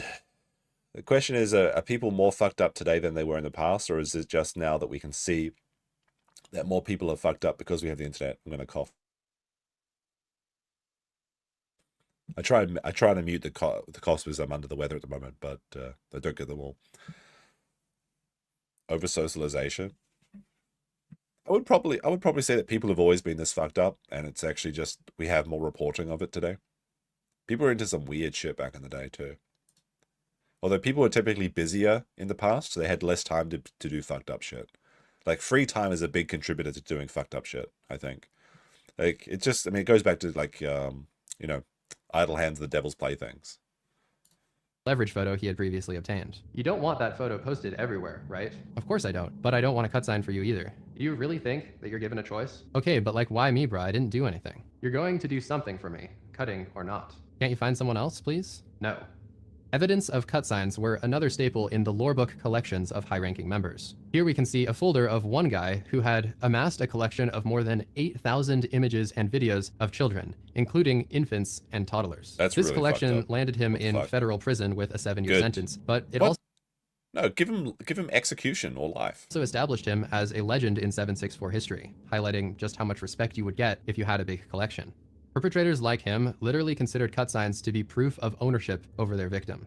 They would say, like, if you cut my name into your body, then I own you. 764 had such complete control over the girl in this clip that she apparently couldn't be left alone for more than 10 minutes because she would be at risk of hurting herself. I mean, this chick never had a chance though. Look at her fucking mother. I feel like this mother does best. Like if your mum's got neck tattoos, she never had a chance from the beginning. Fortunately, she eventually was able to move beyond this terrible time in her life and is now recovering many years later. This is the face of recovery. I mean, at least now she's got the problem glasses, so you can see, she can identify these, the problematic behavior.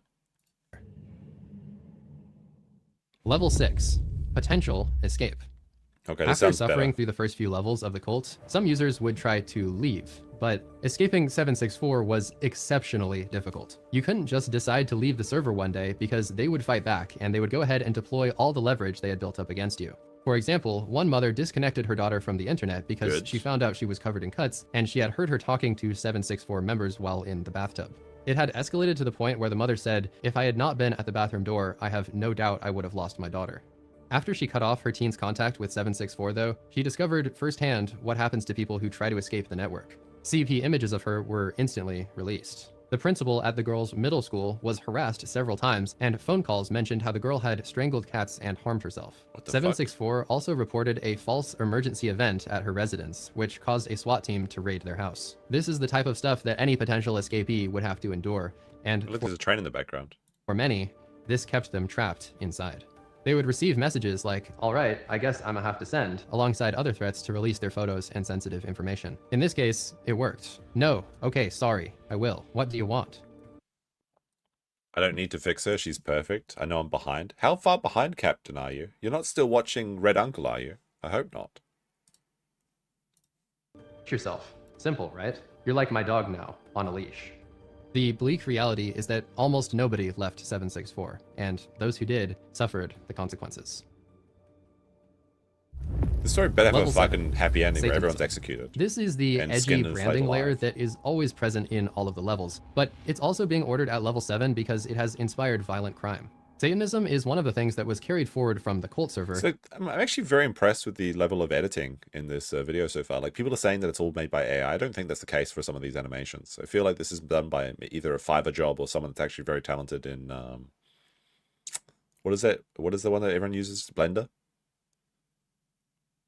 But like, this is a very high level of production coming from a relatively small channel that's only got a couple of videos out so far. Like, this is the bar to compete with, essentially, if you're starting in like a video essay / Turkey Tom style channel. And it would be introduced to new members as a defining ideology of 764. At times, though, it became much more than just an ideology, such as this case where the Brazilian police arrested a 764 group. What the fuck was this? Lady Gaga? Much more than just an ideology, such It's as AI this case. slop.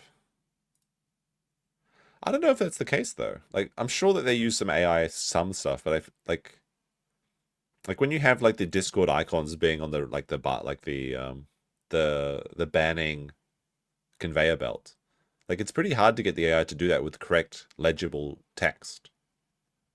Now maybe you just make the first part of it and then you add them on later, but then again that still takes some work and compositing and stuff. The guy is AI. I'm not sure if he is. I think he might just be like a autistic guy or something.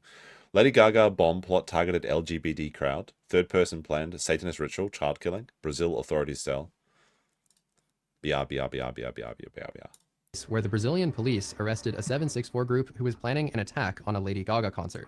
This took place in Rio de Janeiro, and allegedly one of the members of the splinter group was planning a, quote, satanic human sacrifice of a child or baby, which was to happen during the concert. They were found to be in possession of illegal firearms and also wanted to use explosives in their terror attack. One of the members of the group was also charged with live streaming a separate attack on a homeless man. According to the police, he started a live stream in the 764 server, recording the entire incident. He approached the man who appeared to be sleeping on the sidewalk, and then he hit him with 2 Molotov cocktails. Police seized the phones of all the members of this group, and allegedly also found a lot of CSAM, CP, and other illegal and disgusting content. Another tie to Satanism is that some members may have been required to make blood oaths in order to prove their loyalty. This is more tied to a similar group called the Order of Nine Angles though, so it's uncertain just how many blood oaths actually took place inside of 764 itself.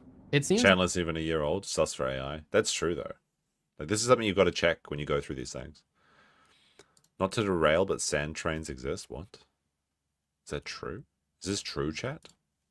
that a lot of the satanic stuff was also symbolic, because the group's presence on SoundCloud often featured satanic-related playlists and also apparently ISIS music. Surprisingly, the group did use SoundCloud for some of their activities, but obviously platforms like Discord and Telegram remained their primary focus. Level 8. Right. CP and CSAM. Okay, it's going to get worse, a little bit worse. Usually following We're only halfway down the degeneracy scale. How much worse can it get? some of the use mentioned in the earlier levels, this is when the extortion would really start to get extreme. 764 would try to get their members to record large amounts of CP. To be clear, this stuff would... All right. So you guys think that this guy is AI? What is your case? What are the tells for finding this guy's AI? I mean, he's got like little pieces of shit on his shirt. Maybe if like the wrinkles in his forehead don't move the entire time. His voice is desynced from his face, which seems like it's been a dub over. But I don't think the voice is AI either. If it is, it's a very good one. Like the only thing that's really mispronounced so far is like calling CSAM like CSAM, which is I mean, that's a fair mistake to make. He dumb eyes. His lips don't move correctly, but that could also be a sync issue. Like sometimes when you record, if you record in like 24 frames per second, then the video is exported in 30 frames per second, you can get like desync issues. It's a green screen. Yeah, there's a green screen behind him, obviously. That's obviously that's the case. Uncle Copium. I don't know, like there's certain defects. Like obviously if you do want to make a fake person with like AI, adding defects like a freckles and moles and things is a great way to make people look like they're real. No way you got wandering eyes and perfect brows. What do you mean perfect brows? They're not perfect brows. be a lot worse than the leverage photos that were mentioned earlier. Those I mean, it could. I'm not saying it isn't. I'm just saying that like if it is, then it's very convincing. photos were really just strategic Sweeping and for used the for AI. 764 to get their foot in the door. And then later on, they would try to force their victims to record It doesn't mean that it's out of sync. Mouth movement doesn't match words sometimes. I mean, it could also be like a different language. Like this person could have a channel in like Spanish and they're just like dubbing into English or something like that.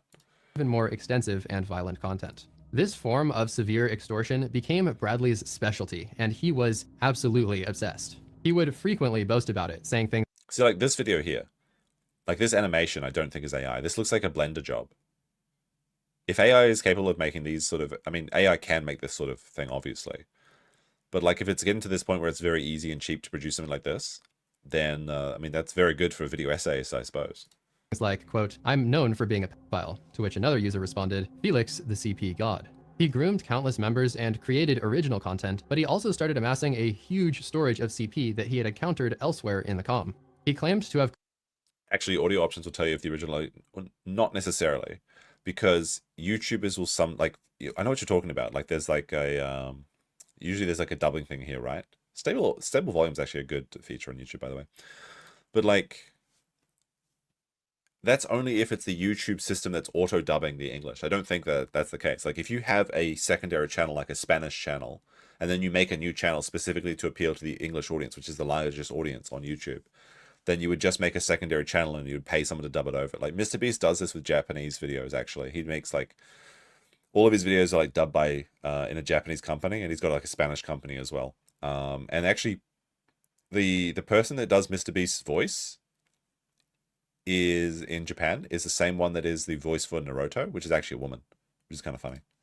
And maybe it's a bunch of Dragon Ball characters as well, but it's like there's like 5 good Japanese voice actors. collected several terabytes of CP, and one time he posted a video that a user said showed a sex act involving a baby.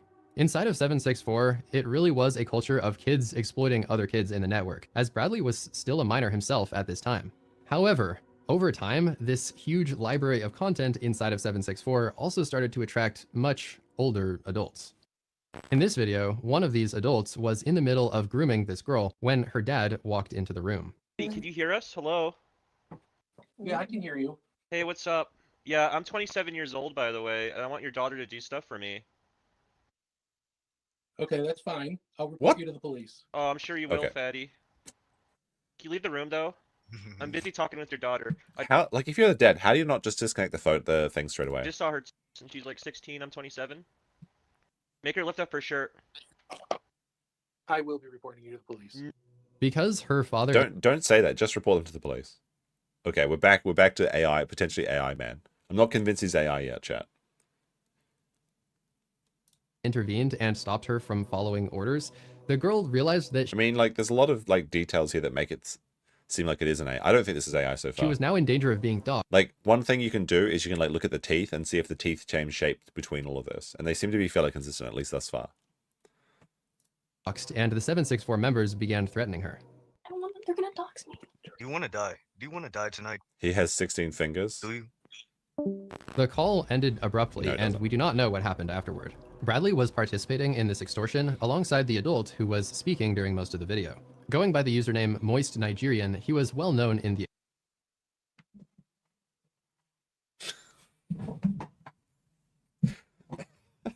Like, this is such a horrible story. But then there's like things like this that just come up here. Like, what does he mean by this? extortion comm and was allegedly acting like a mentor to Bradley. In another photo, we can see some evidence of his other activities, with this fan sign reading, "Moist Nigerian has me and my 2-year-old sister captive. He's a sick man." 764 also attracted many other well-known predators. 24-year-old Kyle The moist, critical Nigerian situation is crazy. All right, now we got what's Carrot Top's story. Spitz introduced himself, saying, quote, "Little information about how I started. I've always been a psychopath and always wanted to watch girls inflict pain upon themselves for me. My earliest sign I ever got was a single K back in 2016. Over the years, I've stopped, taken breaks, and come back on new aliases, but I have a total of over 2,600 plus victims. My goal is to reach 3,000 before I get feted." I mean, these people should just be lined up and stoned. Kyle was also Very very true, well known Shadows. because this video of him went viral on Twitter, getting a ridiculous 32.4 million views. a lot of The views. video shows his mom's boyfriend wielding a weapon, and then he actually shoots it and hits Kyle in the ear. You're gonna blow my mom? You're gonna blow my mom's brains out? Point that gun at me again. Kyle ended up being totally okay, but the man proceeded to turn the weapon on himself, and he did not survive. The FBI later paid them a visit, found Kyle's CP collection, and he is now facing decades in prison. Nobody knows if he reached his goal of 3,000 victims before he was, quote, feted. That's true. This other man was one of the most active COM members when it came to crimes of this type. During one of his most infamous incidents, he groomed a victim from Instagram and then drove all the way from Texas to Virginia, where he set up camp in the woods behind her house. Is that a long way? Is that like a five-hour drive? How far is Texas from Virginia? He convinced her to run away with him and said that they were in love and going to start a life together. He was 21 and she was 12. An Amber Alert was issued and they were eventually found after they had traveled to North Carolina. He was sentenced to 350 years in prison because of the things he did to her, especially because he recorded much of it on video. Yet another 764. Well, hopefully he gets... Is this guy cockeyed? Well, hopefully he gets an equivalent punishment while he's in prison. Member was arrested later on, and this one is notable because his court documents detail some of the overall things that were going on inside of the server. Quote, Detective Vasco located over 700 images of the worst child exploitation he had observed in his career. Nearly every image of child exploitation showed the child to be bound or restrained, and in many cases, Jesus element Christ. of sadism was observed. These are just a few of the most infamous predators from 764, because sadly, the list just goes on and on. They would force these kids to engage in every type of activity, even when some of them were allegedly only 5 or 6 years old. They had entire servers dedicated to this type of topic with thousands of videos, such as this one called CP Hangout. 764. It's like, how does Discord, how do they not have a bot that just trolls Discord looking for names of Discord servers like this? Because they're archiving everything that you say on Discord. I just don't understand how this is possible to get away with this stuff when it's so out in the open. And it's so easy to find for these people. How do they not, it's like, oh, it was just a joke. Like, surely there'd be a human review of like a term like that as a channel name. Like, holy shit. Actually became so hated that even white supremacist groups no longer wanted to interact with them. They set up a bot that would That's pretty funny. detect whenever a so-called known people joined, and then they would instantly kick them out. 764 was shocked by this because many of them literally were white supremacists, and their CP had just become so notorious that even the supremacists needed to create some distance. Level 9, ranking Based white supremacists taking a moral stand on the issue. up. This is the level where some victims actually switch sides and start abusing others, with the goal of climbing the social ladder of the cult. This is one of the It's like a victimization pyramid scheme. most twisted aspects of the entire operation, because the system incentivizes victims to start finding victims of their own. You could gain significant status within the system if you successfully carried out violence or exploitation, and you would gain an extra bunch of points if your video went viral. As the FBI said, it's sort of a badge of honor within some of these groups to actually do the most harm to victims. Even if you were being actively extorted. Like, if you're an FBI guy and you're like doing one of these stings or like researching this or fighting against them, how do you not just like go pat, pat, pat, pat, like just shop at the house and just like break? Like, I feel like if I was one of these dudes, one of these cops or like detectives or whatever, I feel like you've got a breaking point where you just like take justice into your own hand and become like the Punisher.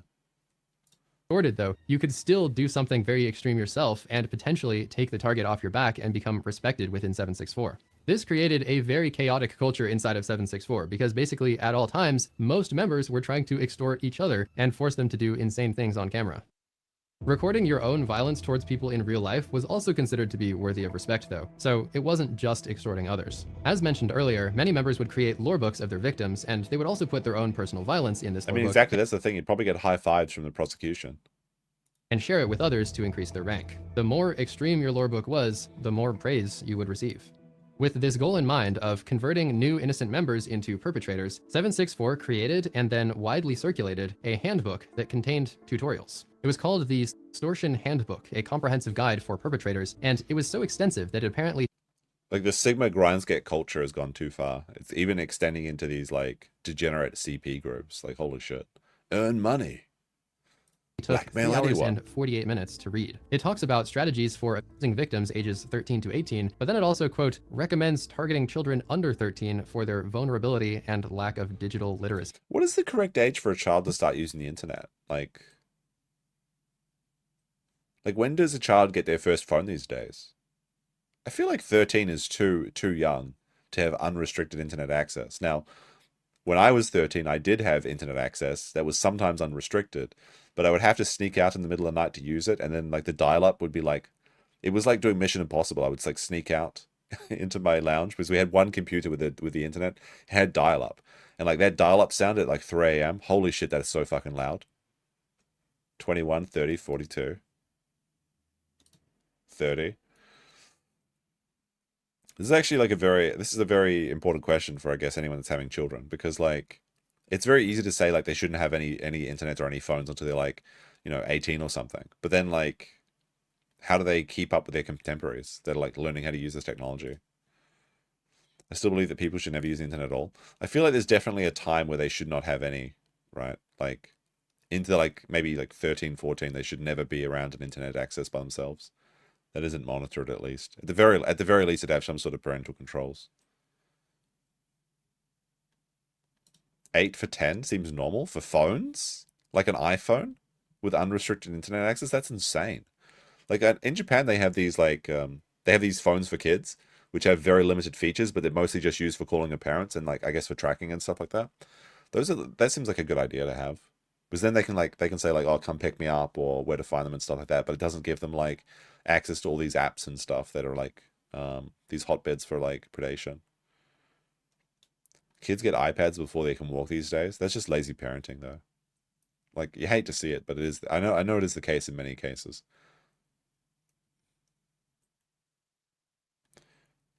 Like, by the time they're on their own, should have a few years of teaching them how about online safety. Start them at 14, 15, so that by the time they should be at least aware. Yeah, I don't know if there is a right answer for this, because we still don't really know the effects of growing up with the internet. The first generation that has had the internet since they were like toddlers are now reaching adulthood, essentially. So I guess we can watch in real time, and you can take notes from just looking at everyone that's like entering the workforce right now. Because the first time I had an iPhone, well, an iPhone equivalent, I never had an iPhone, I've always had Android, was like 25. But I'm like in that group of people that was like, had their childhood just before the internet started, and then had like teen years with the internet growing up, but still as a very new thing. Which is a very interesting perspective to have. Like like I was trying to explain to someone the other day about like the life before Google Maps, like how you found people, or like just meeting up with a friend. Like it'd be like, well, we used to have to say, we'll meet you at the mall on Saturday at 9 a.m. And if your friend doesn't show up or they're sick or something, there's no way to check. You just have to stand there and wait. And then at some point you get tired and just leave if they don't show up. But people just don't live in that world anymore where that's a possibility, because it's like you just message them. Although some people still don't message you when they're going to be late, which is very rude and annoying. MapQuest. I never used MapQuest, but I do remember writing down like Google Maps directions, like left turn, right turn, left turn, right turn. And it was wild actually navigating to my friend's house like that. But when I was a kid, I felt like such a boss being able to do that by myself. 8 phone numbers memorized. I barely know my own phone number. I have no phone numbers memorized.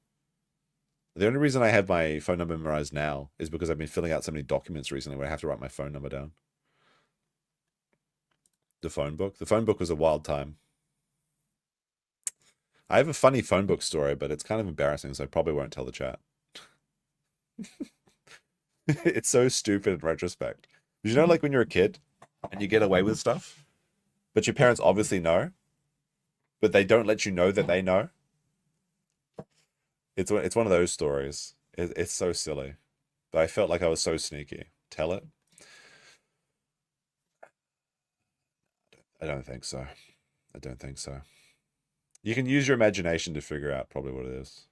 No, that's actually the worst thing to say. No, I didn't call a sex hotline, but it's not too far away from that. But I did have a friend who would go around to his friend's house, like for sleepovers, and he would call those sex numbers like while everyone else was asleep in the house and rack up these like $100 bills. He was such a piece of shit, that guy. Oh yeah, this person got it. I don't know if I've told this story before, but this person, this person straight away got it.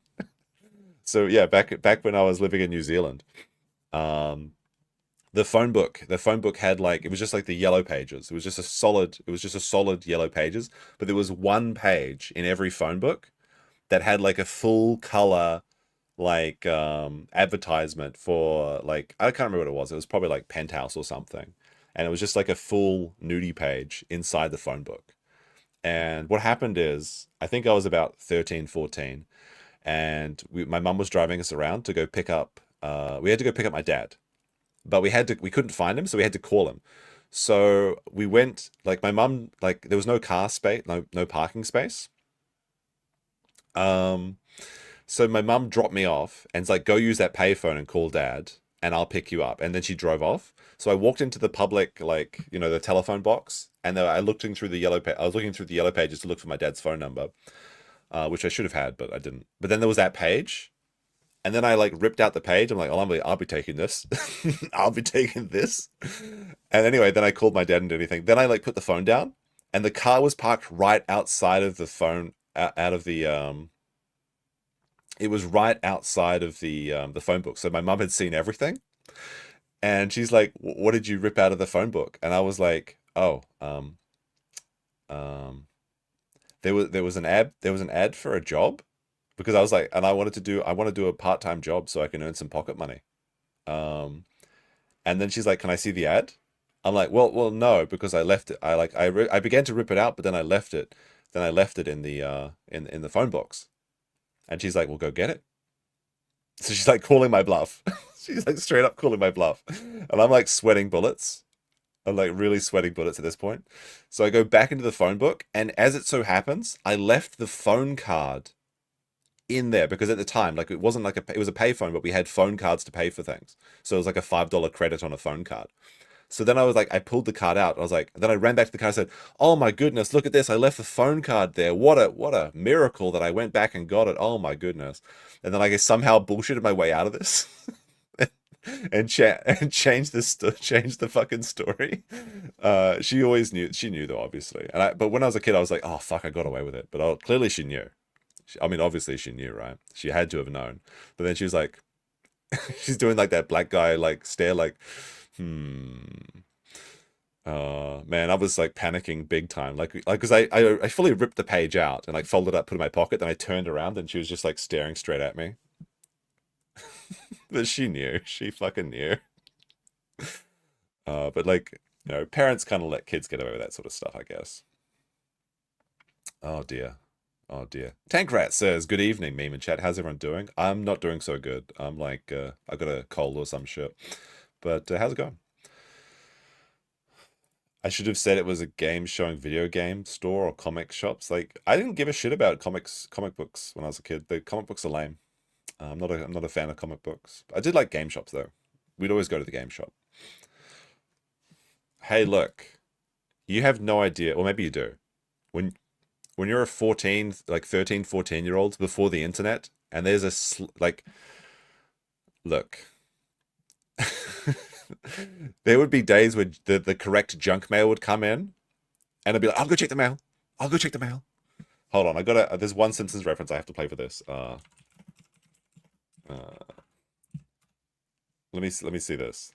I gotta play this one. This will sum up the mail experience before the internet, okay? Do you hold a grudge against Montgomery Burns? No. All right, maybe I did, but I didn't shoot him. Checks out. Okay, sir, you're free to go. Good, because I got a hot date tonight. Odd date. Dinner with friends. Dinner alone. Watching TV alone. All right. I'm gonna sit at home and ogle the ladies in the Victoria's Secret catalog. Sears catalog. Now, would you unhook this already, please? I don't deserve this kind of shabby treatment. Oh man, that last lie, those old Simpsons ones, they're so good. Yeah, somebody knew this one already. The Sears catalog with Mo. Yeah. Oh dear. Dear Penthouse Forum, I joined a cult this week. I never read Penthouse Forum. Was that just like the word version of it or some shit? I don't know. It wasn't like that. But, you know, you don't understand. We're a young lad. You got all these, you don't know what it was like. Well, maybe you do. You're over 2 Simpsons references. I feel like I get an allowance today because you gotta sympathize with me. I'm sick. I'm not doing well, chat. With that said, everything here gives the appearance that there was a strong culture of teaching the next generation of abusers within the cult. There were also exchanges like this one saying, "I don't know how to extort," with the response being, "Don't worry, I'll teach you." This was ultimately how 764 was able to scale up so fast. Friendly fire was constantly happening, and every new victim would also become a potential predator as time went on. Level 10. Profit. All right. Disturbingly, it appears that many of the activities within 764 were motivated both by a desire to exploit and also a desire for profit. You know, it was really bad. This is like, I guess this is like another embarrassing story, but like, I think I definitely told this one before. But like, when we finally got the cable television, we finally got the cable television. And like, you know, it came with like I think it was called Sky TV in New Zealand. But it was like, there was no like nudie channel. But you would go through like the catalog, the page book, and look, you were like if you were a young lad before the internet, you were looking through every movie review and seeing like the rating and like looking like 16 plus, 16 plus, oh yes, based, 18 plus, let's fucking go. And then you would like try and find the time when like the entire family was asleep or out, and you would try and like tune into the movie channel at that time. You're like, let's fucking go. The scramble, yeah. squinting at the mosaic, like, yeah, trying to decode it with your eyes or your imagination. Network allegedly became somewhat of a hub for buying and selling CP, and members would use this marketplace to profit from their exploits. At one point, Bradley claimed that he had made $10,000 the previous day selling CP, and in another conversation, he claimed that he had made as much as $25,000 per day. These claims do appear to be exaggerated, but it is still clear that Bradley was profiting at least some amount from his operations in the... What punishment does this person deserve? There has to be some new, like, America really does have to abolish the cruel and unusual punishment, because these people just deserve the worst things imaginable. Like, how would you murder these, or how would you give these people justice? Let's describe it like that. I'm sure there's like so many painful ways that I can think of. A lot of them involving bamboo shoots and fingernails. Skinny Max was on the channel. I never had Skinny Max. Okay, that's an American thing. You have to imagine, like, not only was I pre-internet, it was New Zealand, which was like 5 to 10 years behind the rest of the world. We had until I was like 16, we had three channels. 1, 2, and 3. It's more difficult in Australia. It's like 1, ABC, and 9. It's like really confusing. Brazen Bull. The Brazen Bull's a good one. That's actually a really good one. I feel like that's one of the most painful and deserving of tortures that these people could suffer. Because when I think about actually dying in a Brazen Bull, it sounds awful. Like, you can just imagine being inside there, like as it slowly heats up and your skin is against the metal. There's a lot of deaths where you can't understand how it would feel. Like, obviously hanging would you had kind of an idea, but I feel like the Brazen Bull is the most visceral because everyone's burnt themselves at least once. What's that one again? The Brazen Bull is when they put you inside a big bronze bull and it's put over a fire. So you're like naked inside this like giant metal frame, and it slowly cooks you alive. And then it has like a very small like tube at the end where the air escapes, so that when you're screaming, it sounds like a bull is like mooing or whatever. Which is kind of a cool detail. Like, that's a blood eagle. I feel like that one's like pretty quick though, right? Send them to India. Look, I just want to torture them, okay? I'm not a monster. Server. In this screenshot, we can actually see an unrelated example of a purchase attempt. The user offers to sell 10 pictures and 10 videos of his 15-year-old sister for a total of $50. The buyer responds, "Sorry bro, I said underage. I need them to be like 4 to 7 years old." He then offers to Cash App $15 right now if the seller has any videos of 4 to 7-year-olds. And then the seller confirms that he does. Like, this person should be easy to, like, if you have these screenshots, if you have their Cash App, it should be easy to track them down, surely. Like, do you know, like, just even signing up for fucking PayPal was like a nightmare for me, and they have all my information now. I don't understand how people can just commit these crimes using like surface level internet apps. Like if you're using like cryptocurrencies or something, like sure. But when people are like committing crimes over PayPal and Cash App and Venmo and stuff, it makes no fucking sense. Unless the incompetence of the authorities, or they're somehow complicit, or they're just like letting all the little fish go so they can catch a big one, which I feel like that's like stupid and they should just catch everybody. Another concerning example of profiting is when a 764 member, notoriously known as Yuki, we created talked a about Tom sort already. of violence for hire service using the name Brick Squad. The following is a clip of him explaining how it works. Brick Squad is the front lines, you know, you can order from their house, get the house like up, even get the person who's in the house robbed, just a bunch of other things. During an interview, he also said, quote, people It's like pay a motor, around it's like a motor version of Fiverr.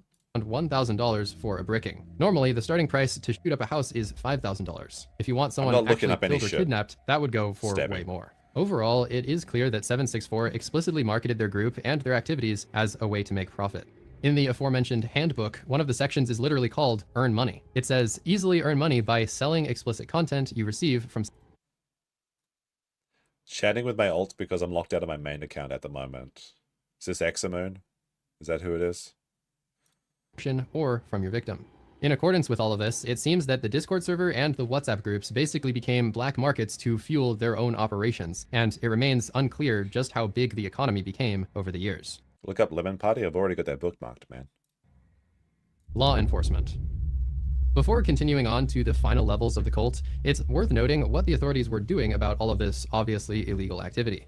As I've made the decision this person is not an AI. 764 became more and more mainstream in mid-2021, it finally...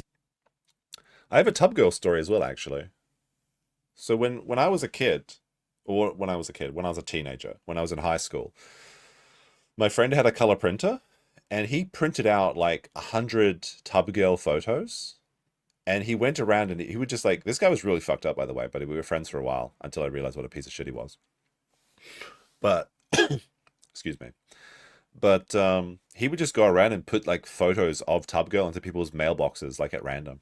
Like we just like walking through, we'd like walk around town, like, you know, just walk around doing nothing, like just loitering. And he would just be putting in like Tub Girls into people's random letterboxes. Yeah, he's the petrol sniffer, actually. Yes, that's the same one. He's also the guy that kicked the hedgehog and then got his foot covered in spikes. He deserved that.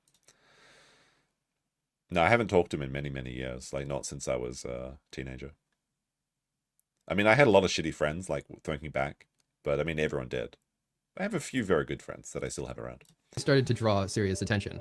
Discord Yeah, had manually run filed around. reports about 764, begging the authorities to take action. And in fact, they submitted 58 reports about Bradley Cadenhead alone.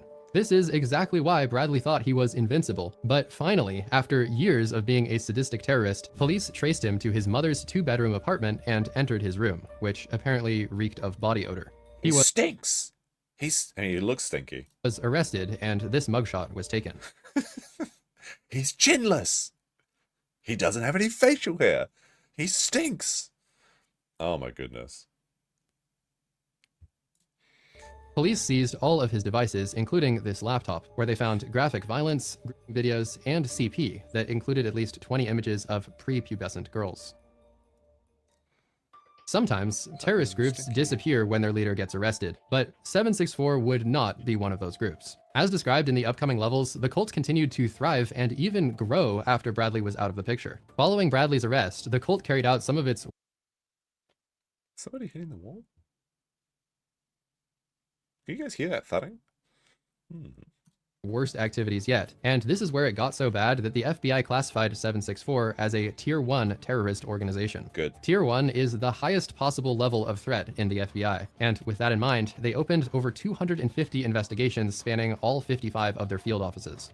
The director of the FBI also tweeted about 764, calling the cult deeply disturbing and reinforcing that those who come after America's children will face justice. The agency would go on to make several more statements to the same effect. During Bradley's trial, a prosecutor said, "Very rarely do we get a chance to look evil in the face. This may be one of those times." After seeing the contents of Bradley's laptop, the judge, quote, listed all of the Bible's 7 deadly sins by name and said there was evidence of them in this case. Jesus fucking Christ. This is like the express ticket to hell. It's actually superseded the laws of the land, and they're just throwing the Bible at him. The judge then turned directly to Bradley and said, "There is something horribly wrong with you. Horribly."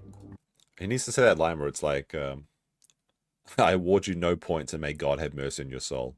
And then just press a button and like the door the trap door opens and just like the flames come up, where he's being directly sent to hell.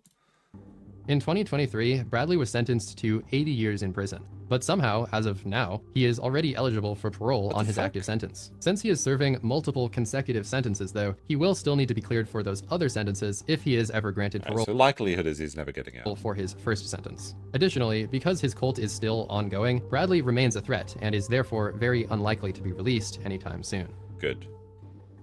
Hopefully he's getting graped in prison. Violent extremism.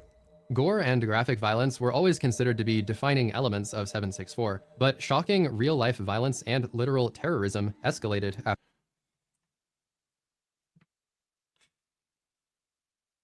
This like jogged a memory, and because we were talking about walking around at night in New Zealand, this jogged a memory when I saw this ad. Because this is a lot like the roads used to look like, you know, when I was just walking around alone at night. And I can remember several times where I had to cross the road to avoid certain groups of people. But I was like thinking like, you had to do the calculation in your mind, like at what point do you cross the road to get away from certain groups of people who I won't name. But there are a lot of them in New Zealand. Because you got to do it like, make it look like it's a coincidence, like you're just about to reach your spot. You're not trying to just. But anyway, I mean. How do you just make that calculation, chat? For me, it was like when I got around 20 feet away from them. Of 764, but shocking real-life violence and literal terrorism escalated after Bradley's arrest. Did I carry a screwdriver? No, but the piece of shit guy that was like throwing the fecal tub girl videos, because he didn't call it tub girl. Like we had the tub girl, and that's what he was posting around people's mailboxes. But he called it fecal Japan. That was his special name for it. He coined the name for it in New Zealand. He was robbed by the screwdriver gang in New Zealand where I was living. These attacks were often seen as yet another level within the cult, and the attacks were considered to be much more prestigious. Sometimes people would be forced into violence, such as this example where someone said, I groomed a British person into killing her neighbor. Other times, though, people would stream themselves committing actual murder because they wanted to gain more respect and status within the org. Quote, stabbed someone. Another user replied with cap, to which they said, not cap, and I can prove it. This happened in Romania because a 17-year-old member named Tobbs764 was trying to gain status. He was a new generation member, meaning that he was most active after Bradley was arrested. This does sound like an Eastern European story. Tobbs desperately wanted to join another server called MKY and prove himself worthy, so he came up with a violent plan and went live to stream it. He started by attacking an 82-year-old man, causing major injuries that left him hospitalized. Apparently, this Imagine live streaming your crimes. What a stupid thing to do. Wasn't enough to get him into MKY, though, because just a few weeks later, he set out on the streets for another episode. This time, things got a lot worse. He attacked That's a cool edit with the text behind them. That's kind of a 74-year-old woman who was just taking out her trash. In the video footage, he is seen approaching her, saying hi, and then knocking her to the ground. He proceeds to brutally murder her as everyone... What a coward. Well, like, a common theme in this is that they're always going after the weakest people. Like, they're going after animals, they're going after children, they're going after elderly. These sort of cults specifically prey on the weak and vulnerable, and that's what makes it so disgusting, and that's why it's such a visceral reaction you get from watching these sort of things. Because it's like, you have a natural, like... I think any person with any shred of empathy, or any shred of decency, will feel empathy towards, like, a vulnerable thing, like a child or an animal. And like, again, to the extent like elderly people as well, this is why these people shouldn't be given any rights, and they should be tortured and executed, because if they don't have empathy, then I don't think they're human. That's why IDUB should also be shipped off as well, because he just doesn't even have real empathy, even though he claims to develop it. But like that, I think that's like like one of the most important factors, perhaps the most important factor about being a human, is actually having empathy for your fellow man or woman. Yeah, I'm going to be gender neutral, I suppose. Because that's what makes society work. That's what makes humanity work, is that we look out and work for each other. Even though like everyone's like, oh no, so every man for himself. It isn't though. It isn't though. Like society is only developed to this point because we worked together and looked after each other. And it's so important to the human experience. So anyone that can't feel that empathy to somebody else, or help somebody else, or put their own desires or needs or wants aside to help someone else is less than human, in my opinion. Watched it on the live Discord call. Moments later, he is seen running away in a nearby... They're going after the elderly. I better protect myself. I'm frail too. I'm frail now that I'm sick. Achoo. Field, having stolen her necklace from her body. He said the attack was racially motivated, as he thought she was either of Jewish or Roma descent. Later, it was revealed that she was actually neither. The assailant was arrested and charged with murder, attempted murder, and possession of CP. Apparently, they found a lot of material with violence in every imaginable form: beheadings, bombings, and abuse of children. Tubbs was also allegedly known Certain races have left empathy in Minecraft. I don't think this is true. I think everybody develop. I think empathy, the empathy center in the brain typically has to be developed by the time you're around 5 years old. I think, like, if you don't have empathy as a child, it's very difficult to develop it later in life. So that's why the first 5 years are like the most important for child rearing, because that's when more or less, if you do like a good job during that time, it's very difficult to fuck up a kid at that point. Obviously you can in various ways, but like if you just give them those first 5 years, like put your own dreams or desires aside for 5 years, it's like a very short time, honestly. You can make people that have like everything they need to survive and well, maybe not survive, because they still need to go through life and learn how to do everything, but they have the tools needed to make the world a better place, which is very important. Now, some people are completely like, very, very sadly think that to survive, you need to be like ruthless or, cutthroat. You don't have to be. That's not true. You can survive and prosper in life with win-win negotiation. I was actually watching a really interesting video where it was like, it was like one of those like surrounded videos. I think it was like maybe by Jubilee or something, where they have like, they have like 20 people versus somebody, and they brought in like, it was like 20 poor people versus 1 billionaire. And I think it was the guy that owns Morgan & Morgan. And he actually seems like a really decent person. And there was all these like seething, angry poor people, poors. And like he's like, why aren't you helping the poor people? And it's like, I do help poor people. And then he like actually sells all the way that he's making the world a better place. It was so inspiring, honestly, to listen to this guy, this Morgan guy. He even gave one of the losers like $100, and the guy was still mad at him. He's like, yeah, well, he gave me money to silence me, but like did he give $100 to everybody in the crowd? It's like, oh, fuck off, dude. Like, fuck off. He's like, they're like, well, how much do you tip waiters? And he's like, I always tip $100. He actually seemed very based. Obviously that's not an example of every billionaire or every person, but it was just very funny to have, like, they chose the nicest billionaire possible to show up on this show. It's a pretty fun video. I wish I could react to it, honestly, but like Jubilee's very nasty with the copyright claims. There are some fun surrounded videos. To take dogs from the pound and beat them to death. For these charges, he was sentenced to 14 years in prison. It seems that he had become involved in some sort of program for reintegrating minors into society, and this is why he wasn't. Why did you tip Molyneux $1? I've seen more of Molyneux recently. I think he's making a comeback, chat. You know that, like, Anna Kasparian versus Pearl Davis? I think Stefan Molyneux is going to go on that, like, debate World War thing. Like, maybe this month, maybe in February. So I remember he posted on Twitter, and I was like, holy shit, he's actually coming back to the internet. I think he's just been banned from YouTube. But now there's, like, alternative sites like Rumble, and which I don't care very much for. But then, like, Kick as well. And also Twitter is making itself as a video sharing platform. I tipped Stefan Molyneux some Dogecoin. Like, maybe, unironically, I think it was like $10. But it probably would have been thousands of dollars if I'd kept it, unfortunately, because Dogecoin exploded. Given a longer sentence. To give a little more context on the MKY group that he was trying to join. Look, these fingers look normal, chat. This guy is an AI.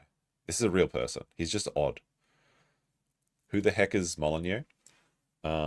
He's a man with $1 and no hair. That's all you really need to know about him. He's also... he's just like a philosopher YouTube guy that was talked a lot. He did these really good videos called The Truth About. I think one of the first videos I saw of his was like The Truth About Trayvon Martin, which was very entertaining. So, but he got cancelled when he started going too hard into the Trump memes. They're known as the Maniac Murder Cult, and they are a violent neo-Nazi accelerationist group based in Russia and Ukraine. Really? They supposedly represent the most violent of the 764 affiliated communities, as they've claimed responsibility for over 50 murders. He's a libertarian guy. The number is, of course, unverified, but the thing to know is that they are clearly one of the more extreme splinter groups within the COM. In recent years, there have been hundreds of school shootings in the United States, and it appears that some of them link back to 764. A 17-year-old in Tennessee opened fire inside of a cafeteria, killing one student and injuring another before taking his own life. He had attempted to livestream this attack on the platform Kick, but the stream cut out partway through. Investigations later uncovered evidence suggesting that he was involved in the comm and 764, as he made several references using memes and usernames. One of his social media profiles even made the claim that he was a direct victim of a 764 leader. On January 6, 2021, the United States Capitol was attacked by a mob, and the ensuing riot became deadly and quite infamous. One of the most high-profile— I mean, it was only deadly for like that, what is her name, Ashley Babbitt, who was shot by Capitol Police. But whatever. Rioters named Riley was a member of the comm. "I stole stuff from Nancy Pelosi," she typed in all caps. "I stole her gavel hammer thing." That's unironically a good get. Like, I'd be envious of having that. I hope she got away with it. During the riot, she led an army up the stairs as they stormed the Capitol and broke into Nancy Pelosi's office. In addition to the gavel, she also stole Pelosi's laptop, and according to her ex, she, quote, intended to send the computer device to a friend in Russia, who then planned to sell the device to SVR, Russia's foreign intelligence service. She was later sentenced to prison with a term of 3 years, but she was acquitted on the laptop theft charge, even though she admitted to doing it. All right, now she's a Russian spy, obviously. Like, the stealing the gavel part is based. Selling the laptop to Russia is not based, even though Nancy Pelosi... Wait, isn't Nancy Pelosi, like, now the most, like, officially the world's best trader? I was watching this, like, graph of, like, Pelosi versus Warren Buffett, and she blows him out of the fucking water. She's like, if you want to copy anyone's trades, just can't copy Nancy Pelosi's. But, like, having the gavel would be so fucking based to own. Like, if you just have, like, a gavel from her office sitting on her desk, just randomly... Like that guy that was carrying out that podium or some shit. Like having that in your house would be so funny if you got away with everything. Was acquitted on the laptop theft charge, even though she admitted to doing it. She looks like a bunny boiler though.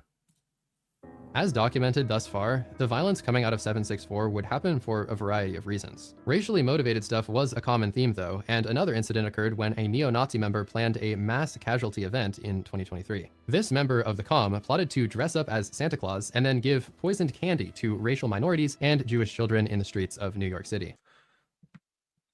Are Jewish children allowed to take candy from Santa Claus? This is some like supervillain like plan. So stupid.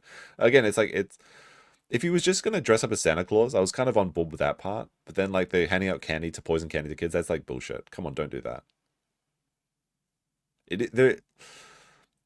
This is obviously demonic and evil. However, I do appreciate the theme.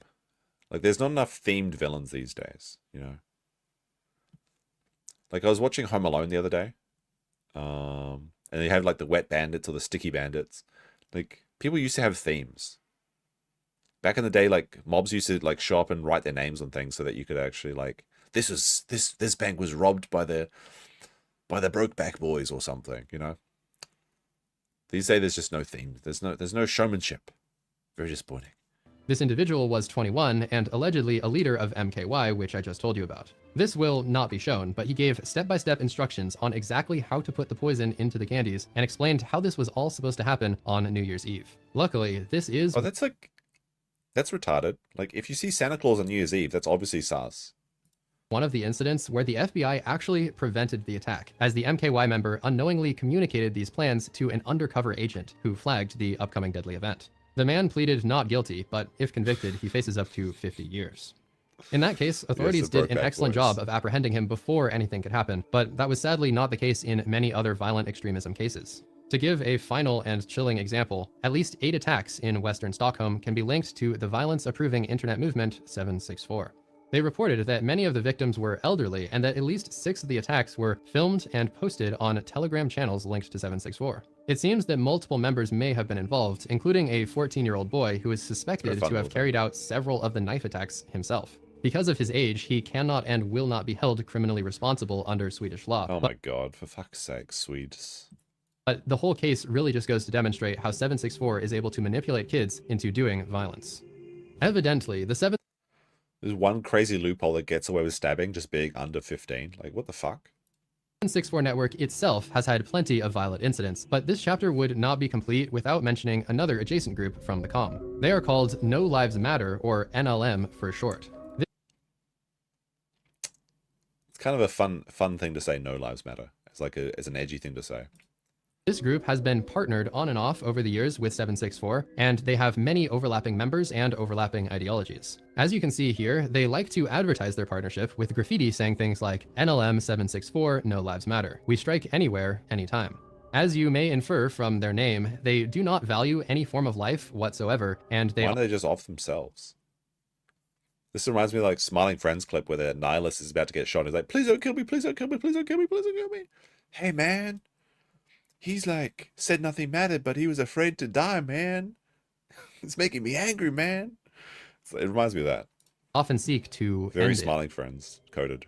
To give you an idea, you have to do something really violent just to join the group, as seen in this announcement message reading, NLM only accepts acts which harm the mundane, for example, beatings, arson, etc. Similarly, we can also see this other post from a comm group called Hive, encouraging prospective members to do brickings, beatings, graffiti, arson, and extortion. They've got hives. Homeland Security recently made a post about NLM to provide a little bit more insight into their operations, and they mention two main pieces of NLM literature. These are the terror... Sweepy Joe says, this is basically the plot of Tolkien's scrap sequel to Lord of the Rings, young men acting like orcs. I don't think that's accurate, but okay. Guide and the Manhunt Guide. Both of these allegedly provide detailed instructions on how to do said activities, including mass casualty terror attacks or specific manhunt-style operations. In addition to the things we've already mentioned... Is it weird to say that, like, I feel like so many terrorists are incompetent? Because humans are so fragile. I feel like, this sounds so bad, but I feel like anyone with a modicum of competence could get away with, like, a lot of damage, you know? And you do see these people from time to time. You know, like, I'm talking about people with, like, the 20, 30, 40, like, kill count, like, KDA or whatever. When you see, like, these incompetent criminals, though, like, you're both happy. You're happy that they failed, but then you're like, I would never do it, but if I did do it, I would have done a better job. Is this just a weird thing? Is this just like a weird thought, like shower thought, or is this... I mean, I would never do it, obviously, but I'm just saying that if I were to do it, I think I'd be a lot more effective than these retards. Is that weird? Maybe.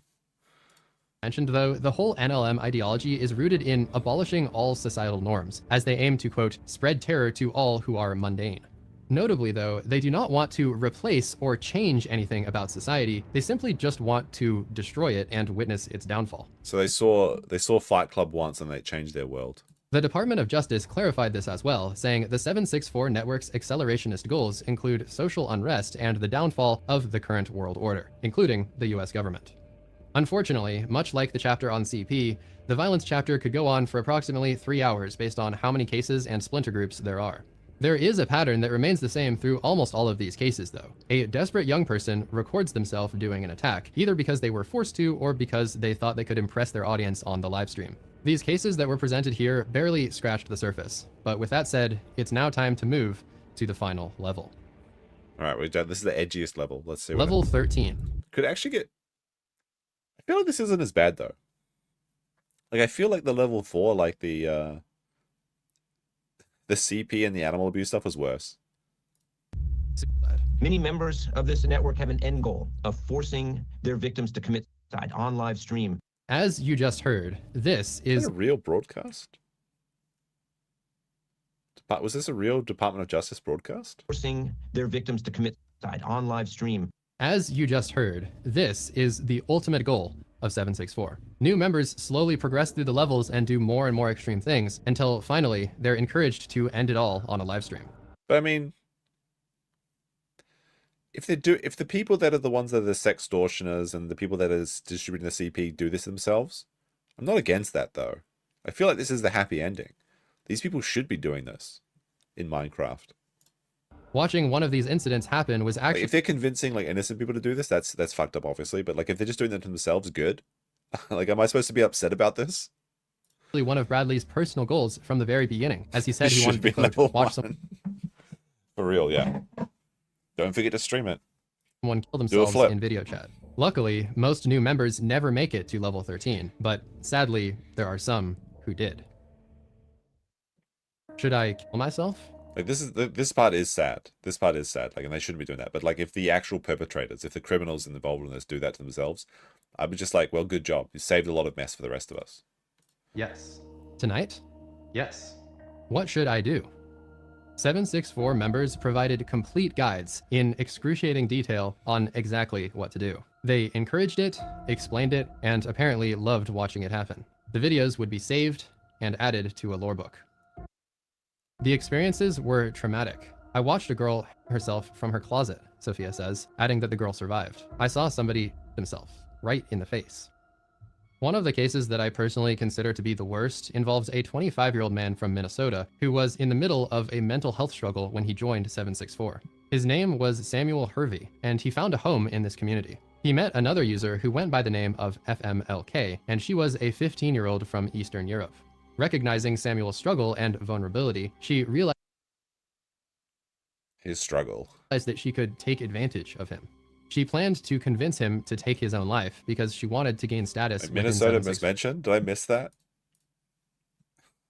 Was I not paying attention? It involves a 25-year-old man from Minnesota who This guy doesn't look like he had a chance as well. Always Minnesota, Minnesota. We can't even... Everything reminds me of her chat. The Minnesota. who was in the middle of a mental health struggle when he joined 764. His name was Sam. I don't think I've ever met an Eastern European girl. With the exception of maybe one Russian girl that was like dating a Japanese guy that I knew. Are Eastern European girls really as bad as everyone says they are? Surely they can't. Surely they can't be, right? I'm sure some are good people. Samuel Hervey, and he found a home in this community. He met another user who went by the name of FMLK, and she was a 15-year-old from Eastern Europe. Sounds like an Recognizing anime Samuel's struggle and vulnerability, she realized that she could take advantage of him. She planned to convince him to take his own Balkan life girls because are she top wanted tier. to gain status within 764. The two became very close, with FMLK consistently encouraging him to commit, using phrases like, "You can do this." A while later, Samuel actually came up with the plan. Wasn't there like an AI chatbot that convinced someone to off themselves recently? Actually, that reminds me, there's like so there's a show called Pluribus or Pluribus, right? And it's actually pretty good. It's entertaining. It's kind of like a little bit of a slow burn. First season though, like I think season 2 will be better. It's made by the guy that made Breaking Bad. I was gonna say Buck Breaking. No, it's made by the guy that made Breaking Bad. Was it Vince Gillian? Anyway, it's entertaining. It's got the chick from Better Call Saul as the main character, and like she plays Carol. And the theme of the show is that a virus is like distributed across the earth that makes everyone into a hive mind.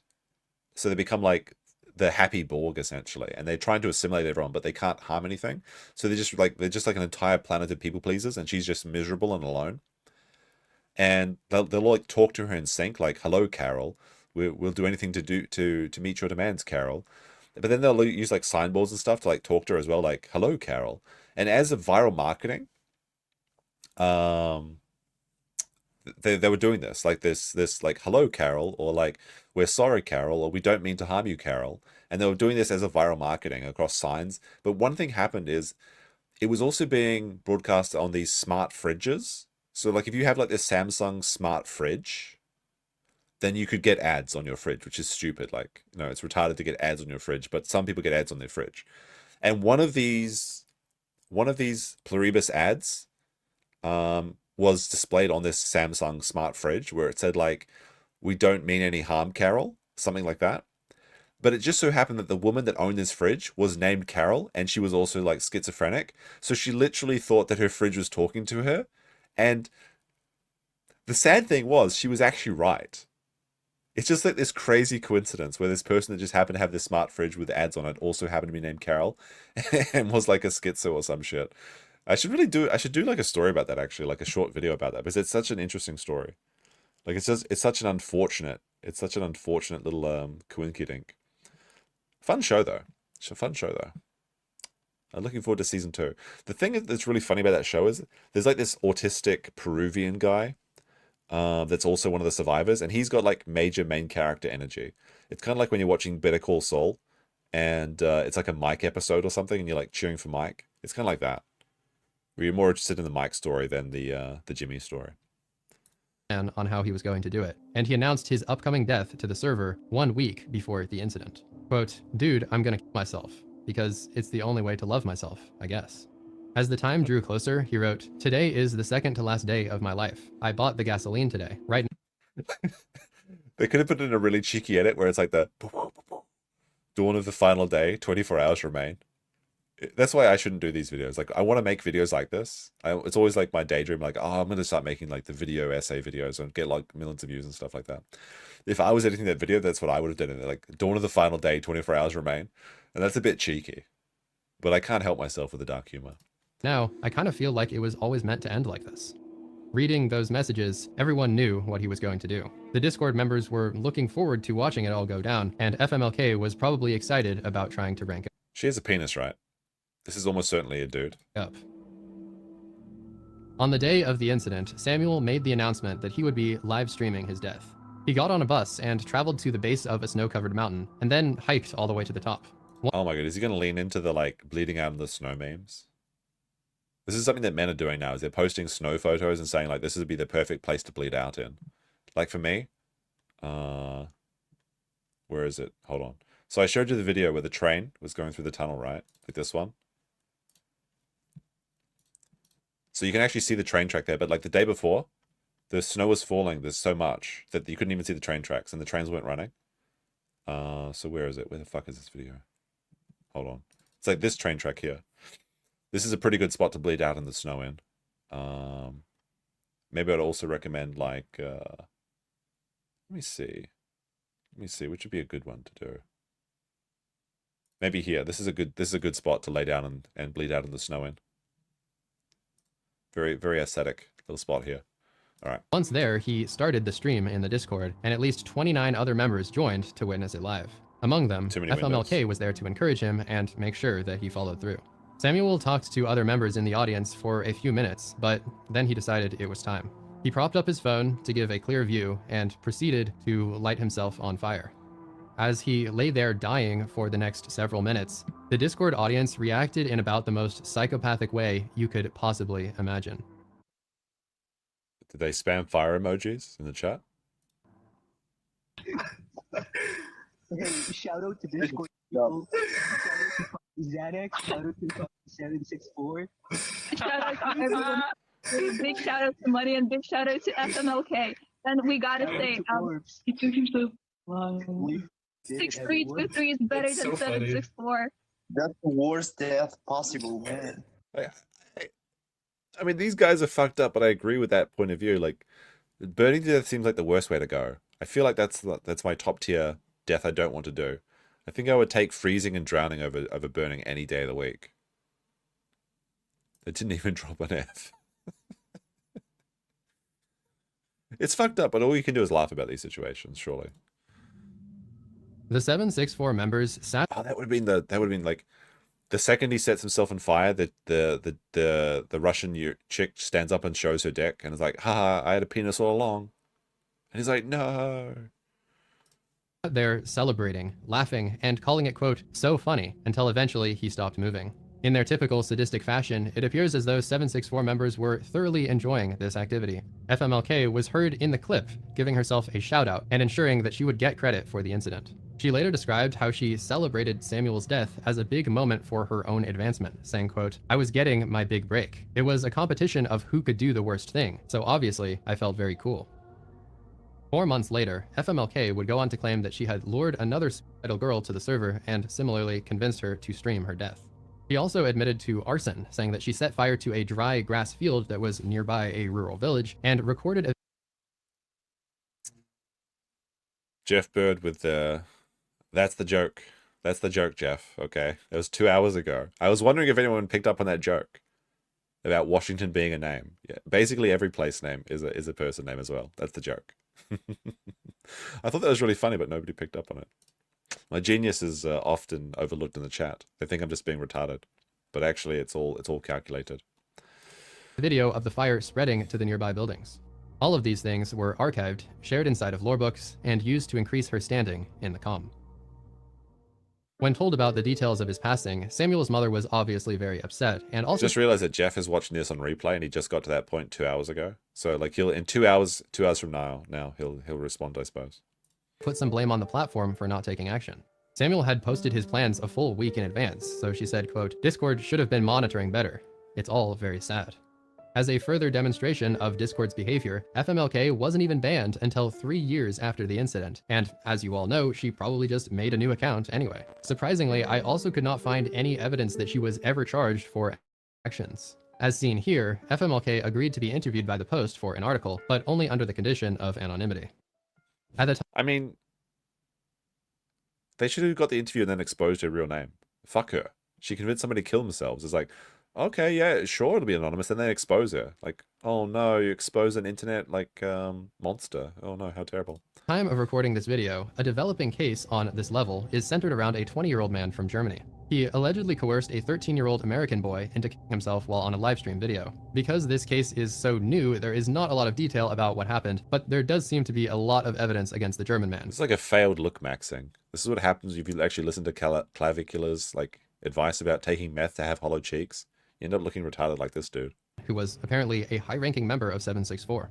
When he was arrested, the police found more than 120 hours of graphic images and video material. When viewing this evidence, the investigators were so unnerved by what they saw that they literally had to provide psychological counseling on site to anyone who viewed the material. The livestream regarding the 13-year-old boy is still being investigated, and video evidence is still being reviewed. It's impossible to say exactly how many other people took their lives as a result of 764, but everything I've seen suggests that that number might be pretty high. You can actually have 120 hours of photos. If you convert that to 30 frames per second, it's literally just, what, 120 times 30?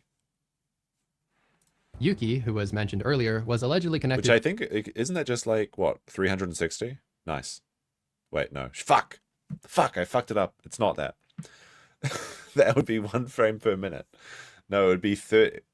It's 120 times 60 times 30. There you go. I thought I was really smart for a second there. Fuck. Never do math on stream. This man was recently sentenced to 6 years in prison after encouraging people to commit, possessing CP, and planning to murder another homeless man. Countless other examples have probably gone undocumented. Because 30 frames per second is the best format. 22 frames per second, 24 frames per second, American fuckwads can go away. Okay? As alluded to before, this was the endgame for 764. Members would progress through the levels until eventually they'd get pushed to either take their own life, or they did something extreme enough to earn status. Most of them are either still inside the comm, dead, or in prison.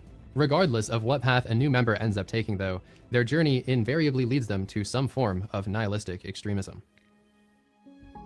Yeah, they are pretty funny. And the best way, I think it's our right to make fun of these people.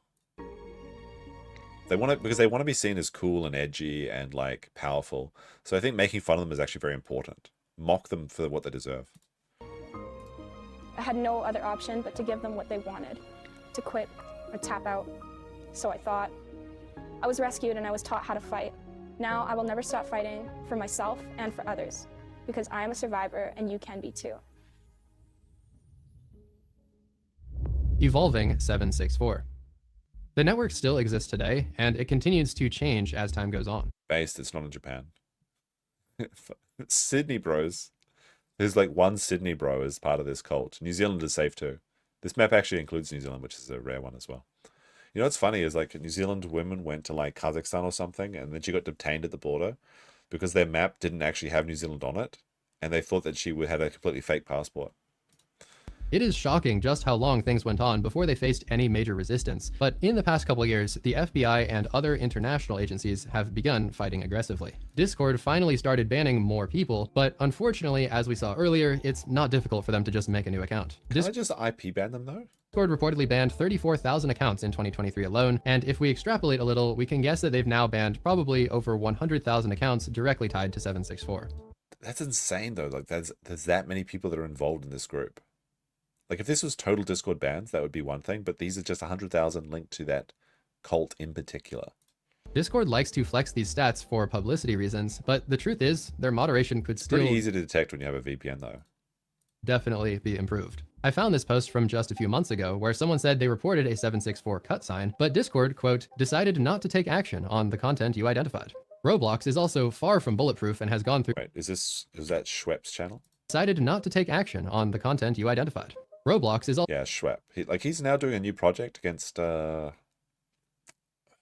forgot what it was. But he's doing some good stuff. Good on Schwepp. Also far from bulletproof and has gone through a bunch of scandal regarding predators, but they have started to take action against 764 themed characters and anything with the logo. As you can see here, one of the characters has the logo, and another one literally contains the words, "I love CP." And I have no idea how this was allowed to be created in the first place. So we actually watched a video about how they do this. It's actually pretty clever. What they do is they upload pictures, like, so when you're making Roblox gear, you can make different layers, like an undershirt, shirt, overshirt, hoodie, things like that. So what they'll do is they'll upload pieces of different phrases, but they use different opacity layers. So any one piece is not an infringing or is not a message, but then when you combine them together and stack them on top with the opacity, the way it is, then it reveals the secret message. Well, it's actually a fairly smart way to get around it. But you think that even with modern technology, they would be able to determine that it spells something after they put those things together. Like all it would need to do is just have a visual word check after an outfit is complete. But it's kind of interesting how they did that. So that was quite informative of that video that we watched. I can't remember what that video was. That channel was called though. It's something like Creepy Stories or something like that. I can't remember. With all of that in mind, none of these platforms are really legally responsible for the actions of their users, and therefore they have little incentive to take serious action. Yeah, it seems like the only real reasons they're trying to do anything is because this type of stuff harms their users and gives them a really bad reputation. Roblox only took action when they started affecting their bottom line, which is why they're trying to sue Schwepp.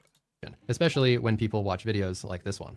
Over the past year or two, law enforcement agencies have been putting out a record number of statements that warn parents about the comm and condemn 764 members when they get arrested. These defendants are accused of orchestrating one of the most heinous online child exploitation enterprises we have ever encountered. A network built on terror, abuse, and the deliberate targeting of children, said Attorney General Pamela Bondi. We will find those who exploit and abuse children, prosecute them, and dismantle every part of their operation.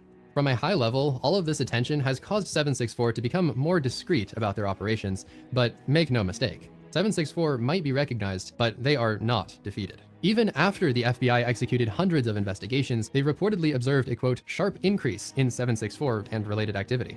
While researching, I found brand new articles about brand new atrocities as recently as a few days ago. Each of these articles that you're seeing now has been published in the past month alone. It is insane just how easy it is for any lonely kid to stumble into all of this, but hopefully the information presented in this video can Hold on a second.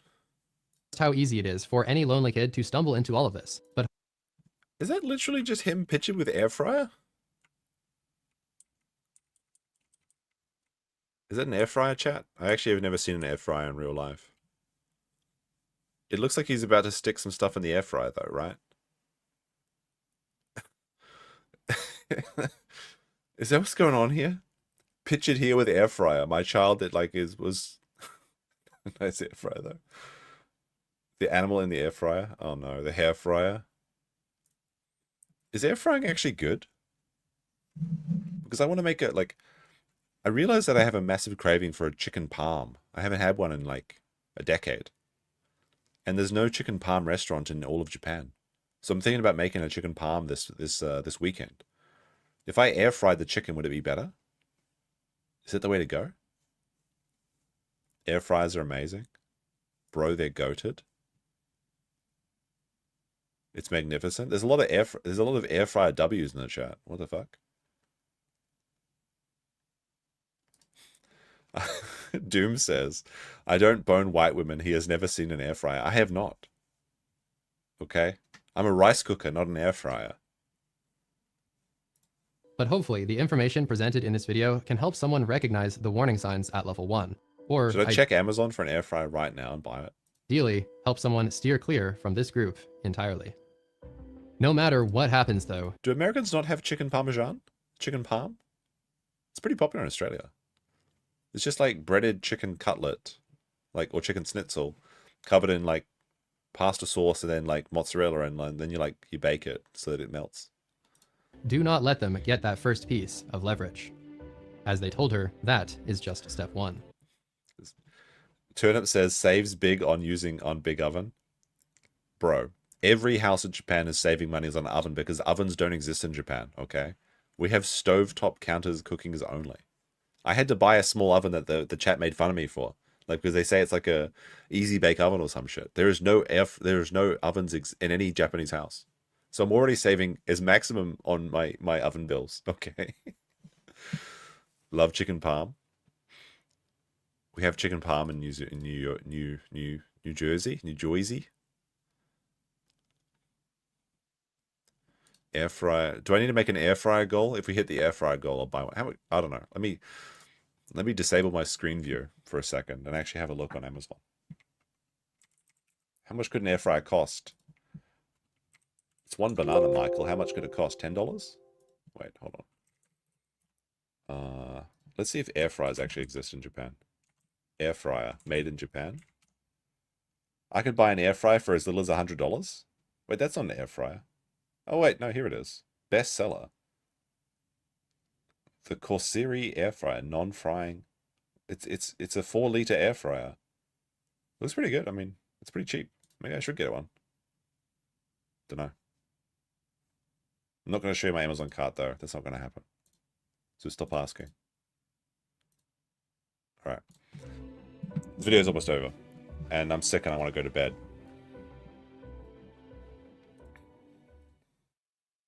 In a recent video, I took a deep dive into another internet rabbit hole called Sister Hong. If that sounds interesting to you, click on the video on screen now. We already did. It's obviously a dude. That was pretty entertaining though. What do you guys think was better, the Sister Hong or this rabbit hole of degeneracy? What is this? Death of Milk and Honey. Is this okay to watch? Is this like a method of torture? Okay, we'll go to this one. 3 minutes. Is this okay? This looks pretty. Throughout history, death has taken many. All right, this is definitely an AI channel. Forms. The sword, the fire, the gallows, but none compare to this. Oh, is this like when they cover you in honey and like the bees eat you? Execution so horrific, so inventive in its cruelty, that it whispers through the corridors of time with the voice of nightmares. The Persians called it justice. We call it scaphism. The Persian Empire, vast and mighty, Sister Hong Concealed Dong. That would have been a better name for the stream. I wish I'd thought about that. ruled with an iron fist. Justice was swift, and for the worst offenses, like treason or murder, it was merciless. Scaphism was the ultimate punishment, reserved for those who betrayed the empire or committed heinous acts. The word itself comes from the Greek word scaphe. You have to use oil with an air fryer? But this was no vessel for travel. It was a tomb. Imagine being bound, naked, between two hollowed-out boats, your body wedged so tightly you couldn't move. Your arms, legs, and head left exposed to the blazing sun. Speaking of boats, my girlfriend said she wants to get a boating license. She just gets interested in these random things. She's like, I'm going to get a boating license. Like, what do you mean? You don't have a boat. She's like, I'm going to get a boating license. Okay. I think she just watched like an Instagram reel with like a boat on it or something, and she got excited and wanted to get a boat. I mean, I'd be happy if she had a boating license so we can go fishing and she can drive the boat around. But this was only the beginning. Your captors force feed you a mixture of milk and honey, forcing it down until your stomach churns in agony. Then, with sickening precision, they smear the same sticky mixture across your skin, thick and glistening. Why? This is kind of an L for the stock footage that you're using. Not to nourish, but to attract. Pretty sure bees aren't attracted by magnetism, but okay. First, the flies arrive. Drawn by the sweetness, they swarm your face, your arms. They crawl into your nose, your mouth, your ears. At first, it's an irritation, but as hours pass, it becomes unbearable. As the day turns to night, the real nightmare begins. The mixture of milk and honey ensures your body reacts. You're forced to soil yourself.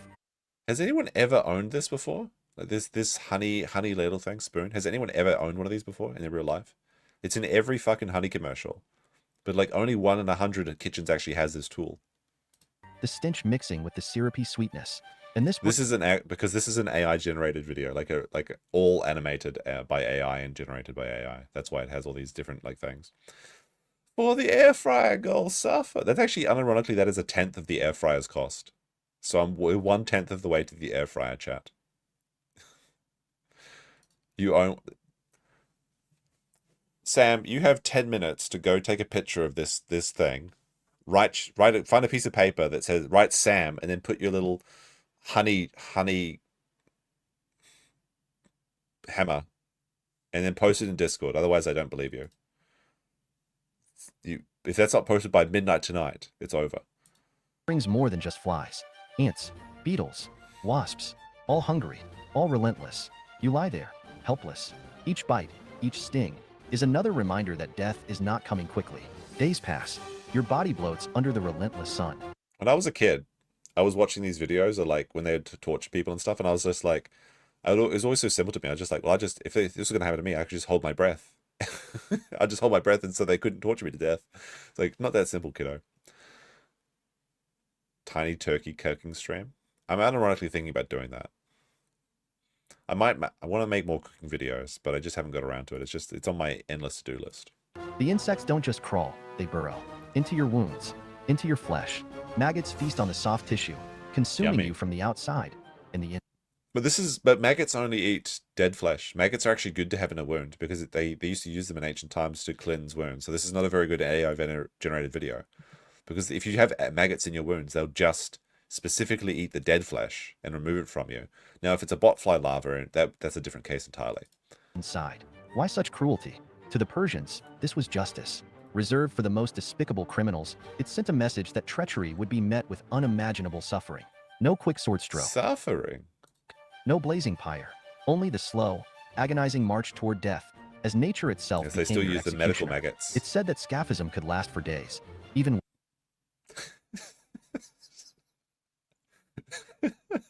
You just got to... This is why I'm not really too worried about having my job replaced by AI.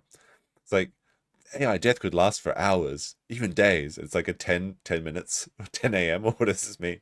weeks. The victim's mind would break long before the body gave out. Dehydration, starvation, infection, all combining into a symphony of pain that no human should endure. And yet they did. In the I've got end, the stock market of, like, they play 10 seconds of the stock clip of counting down from 10. scaphism wasn't just a punishment. It was a spectacle, a reminder of the empire's power, and a testament to how far humanity could go in its pursuit of cruelty. They say history is written by the victors, but sometimes it's the victims who leave the darkest stories behind. Thank you. No. History and sticks. How many videos have they put out? 100 and... Oh, that's not good, buddy. That's not good. All right, I got a notification. Did Sam just post the thing?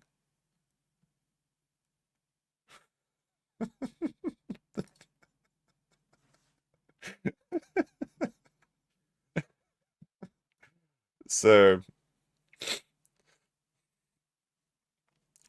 this is the CIA glowy convince like brain control.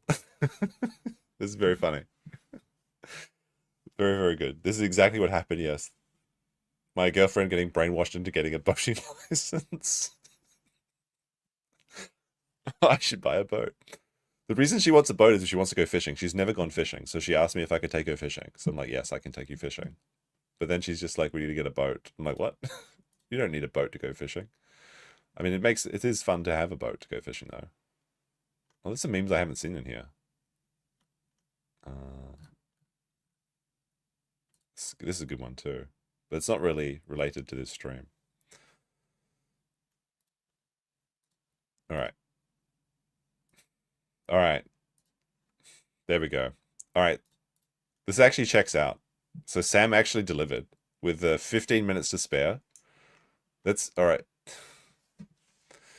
Let's just check this is real honey. Japanese honey. Let's see. All right. This checks out too. Was this AI generated, chat? All right. Sam W. All right. There's not 2 people in chat that own this tool. So there's like, I'm still correct when I say 1 in 100 kitchens have this, okay?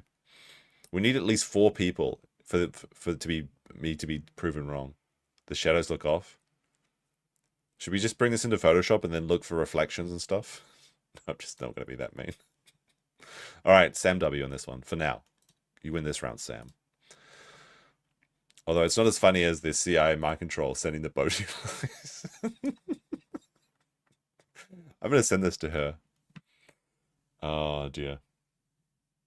That jar, honey jar, has 6 fingers? No, it doesn't. You know what's funny is, like, speaking of, like, honey and honey pots and things like that. So I used to live in this town called Omihachiman. And they have a really, really fun little... they have a fun little festival. Hold on a second. I'll bring up the town so you know what it looks like. Omihachiman.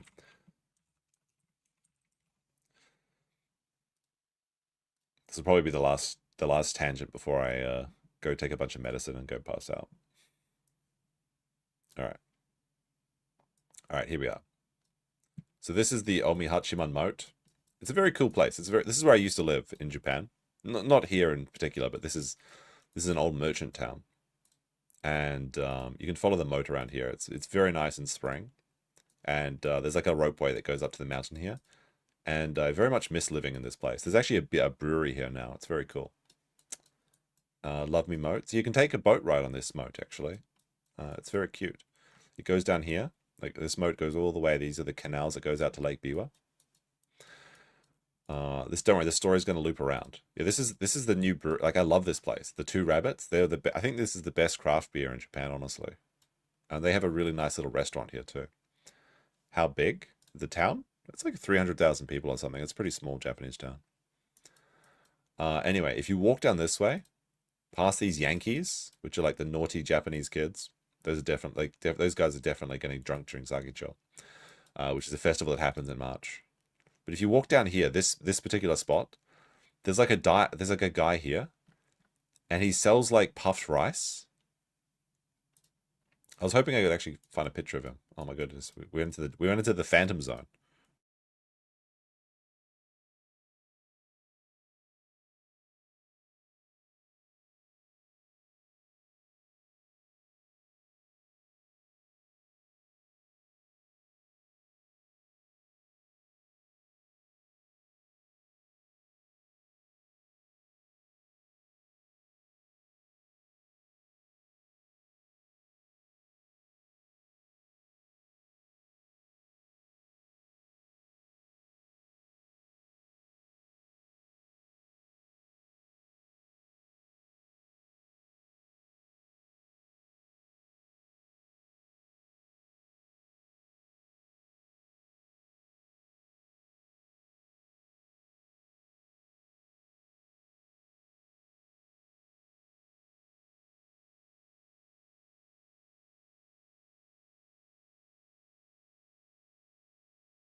All right, we're coming back in. The boating people got me. The boating people got me. Oops, not this way. Not this way. All right, where was I? Oh, there we go. We got back in. Yeah, I was just gonna go to bed, but I decided I'll finish the story, which is like this pointless go nowhere story. One of the good things you can do is talk about, sometimes you need an onion attached to your belt for crossing this stream. Anyway, basically there's like this old man that like walks around here, and he uses the old rice puffer. Like he pushes it into like a bag, and then he shoots it out, and it like pops out, and he's like puffed rice, puffed rice. And no matter what you say to him, he just responds to you puff rice in English. So you like try and talk to him in Japanese. He's like, try puff rice, try puff rice. And he's always just here. Have you ever seen like those old rice puffers? It's like this, looks like a medieval torture device. You gotta pay the toll. I forgot to pay the internet toll. Hold on, this is like actually kind of cool, like the rice puffers.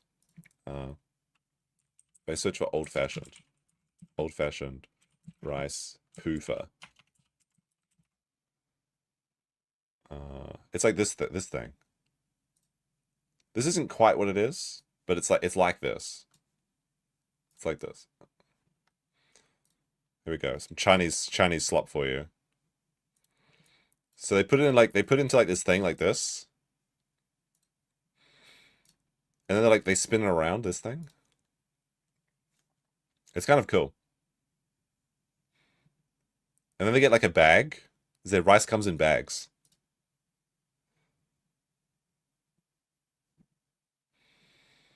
But they use it to make like Rice Krispies, not like, this is popcorn obviously, but it's just like pop and then it's like puffed rice. And it's just like Rice Krispies or some shit. It's really delicious though. But it's just like this old man, all he does all day is puff rice and then sell it to people in English. So, don't know. That's like the whole story.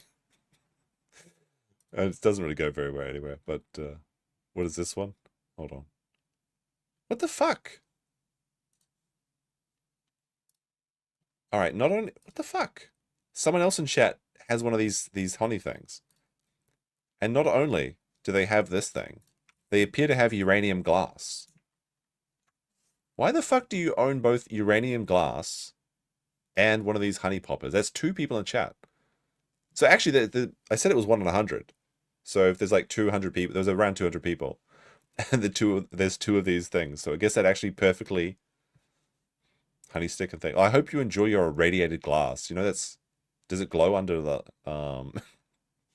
the black light? So uranium glass is awesome. I just learned about uranium glass like 2 weeks ago, but it seems pretty neat. It's just green. It's just green. That's so cool. All right, we're ending this stream because everyone's shit is cooler than ours.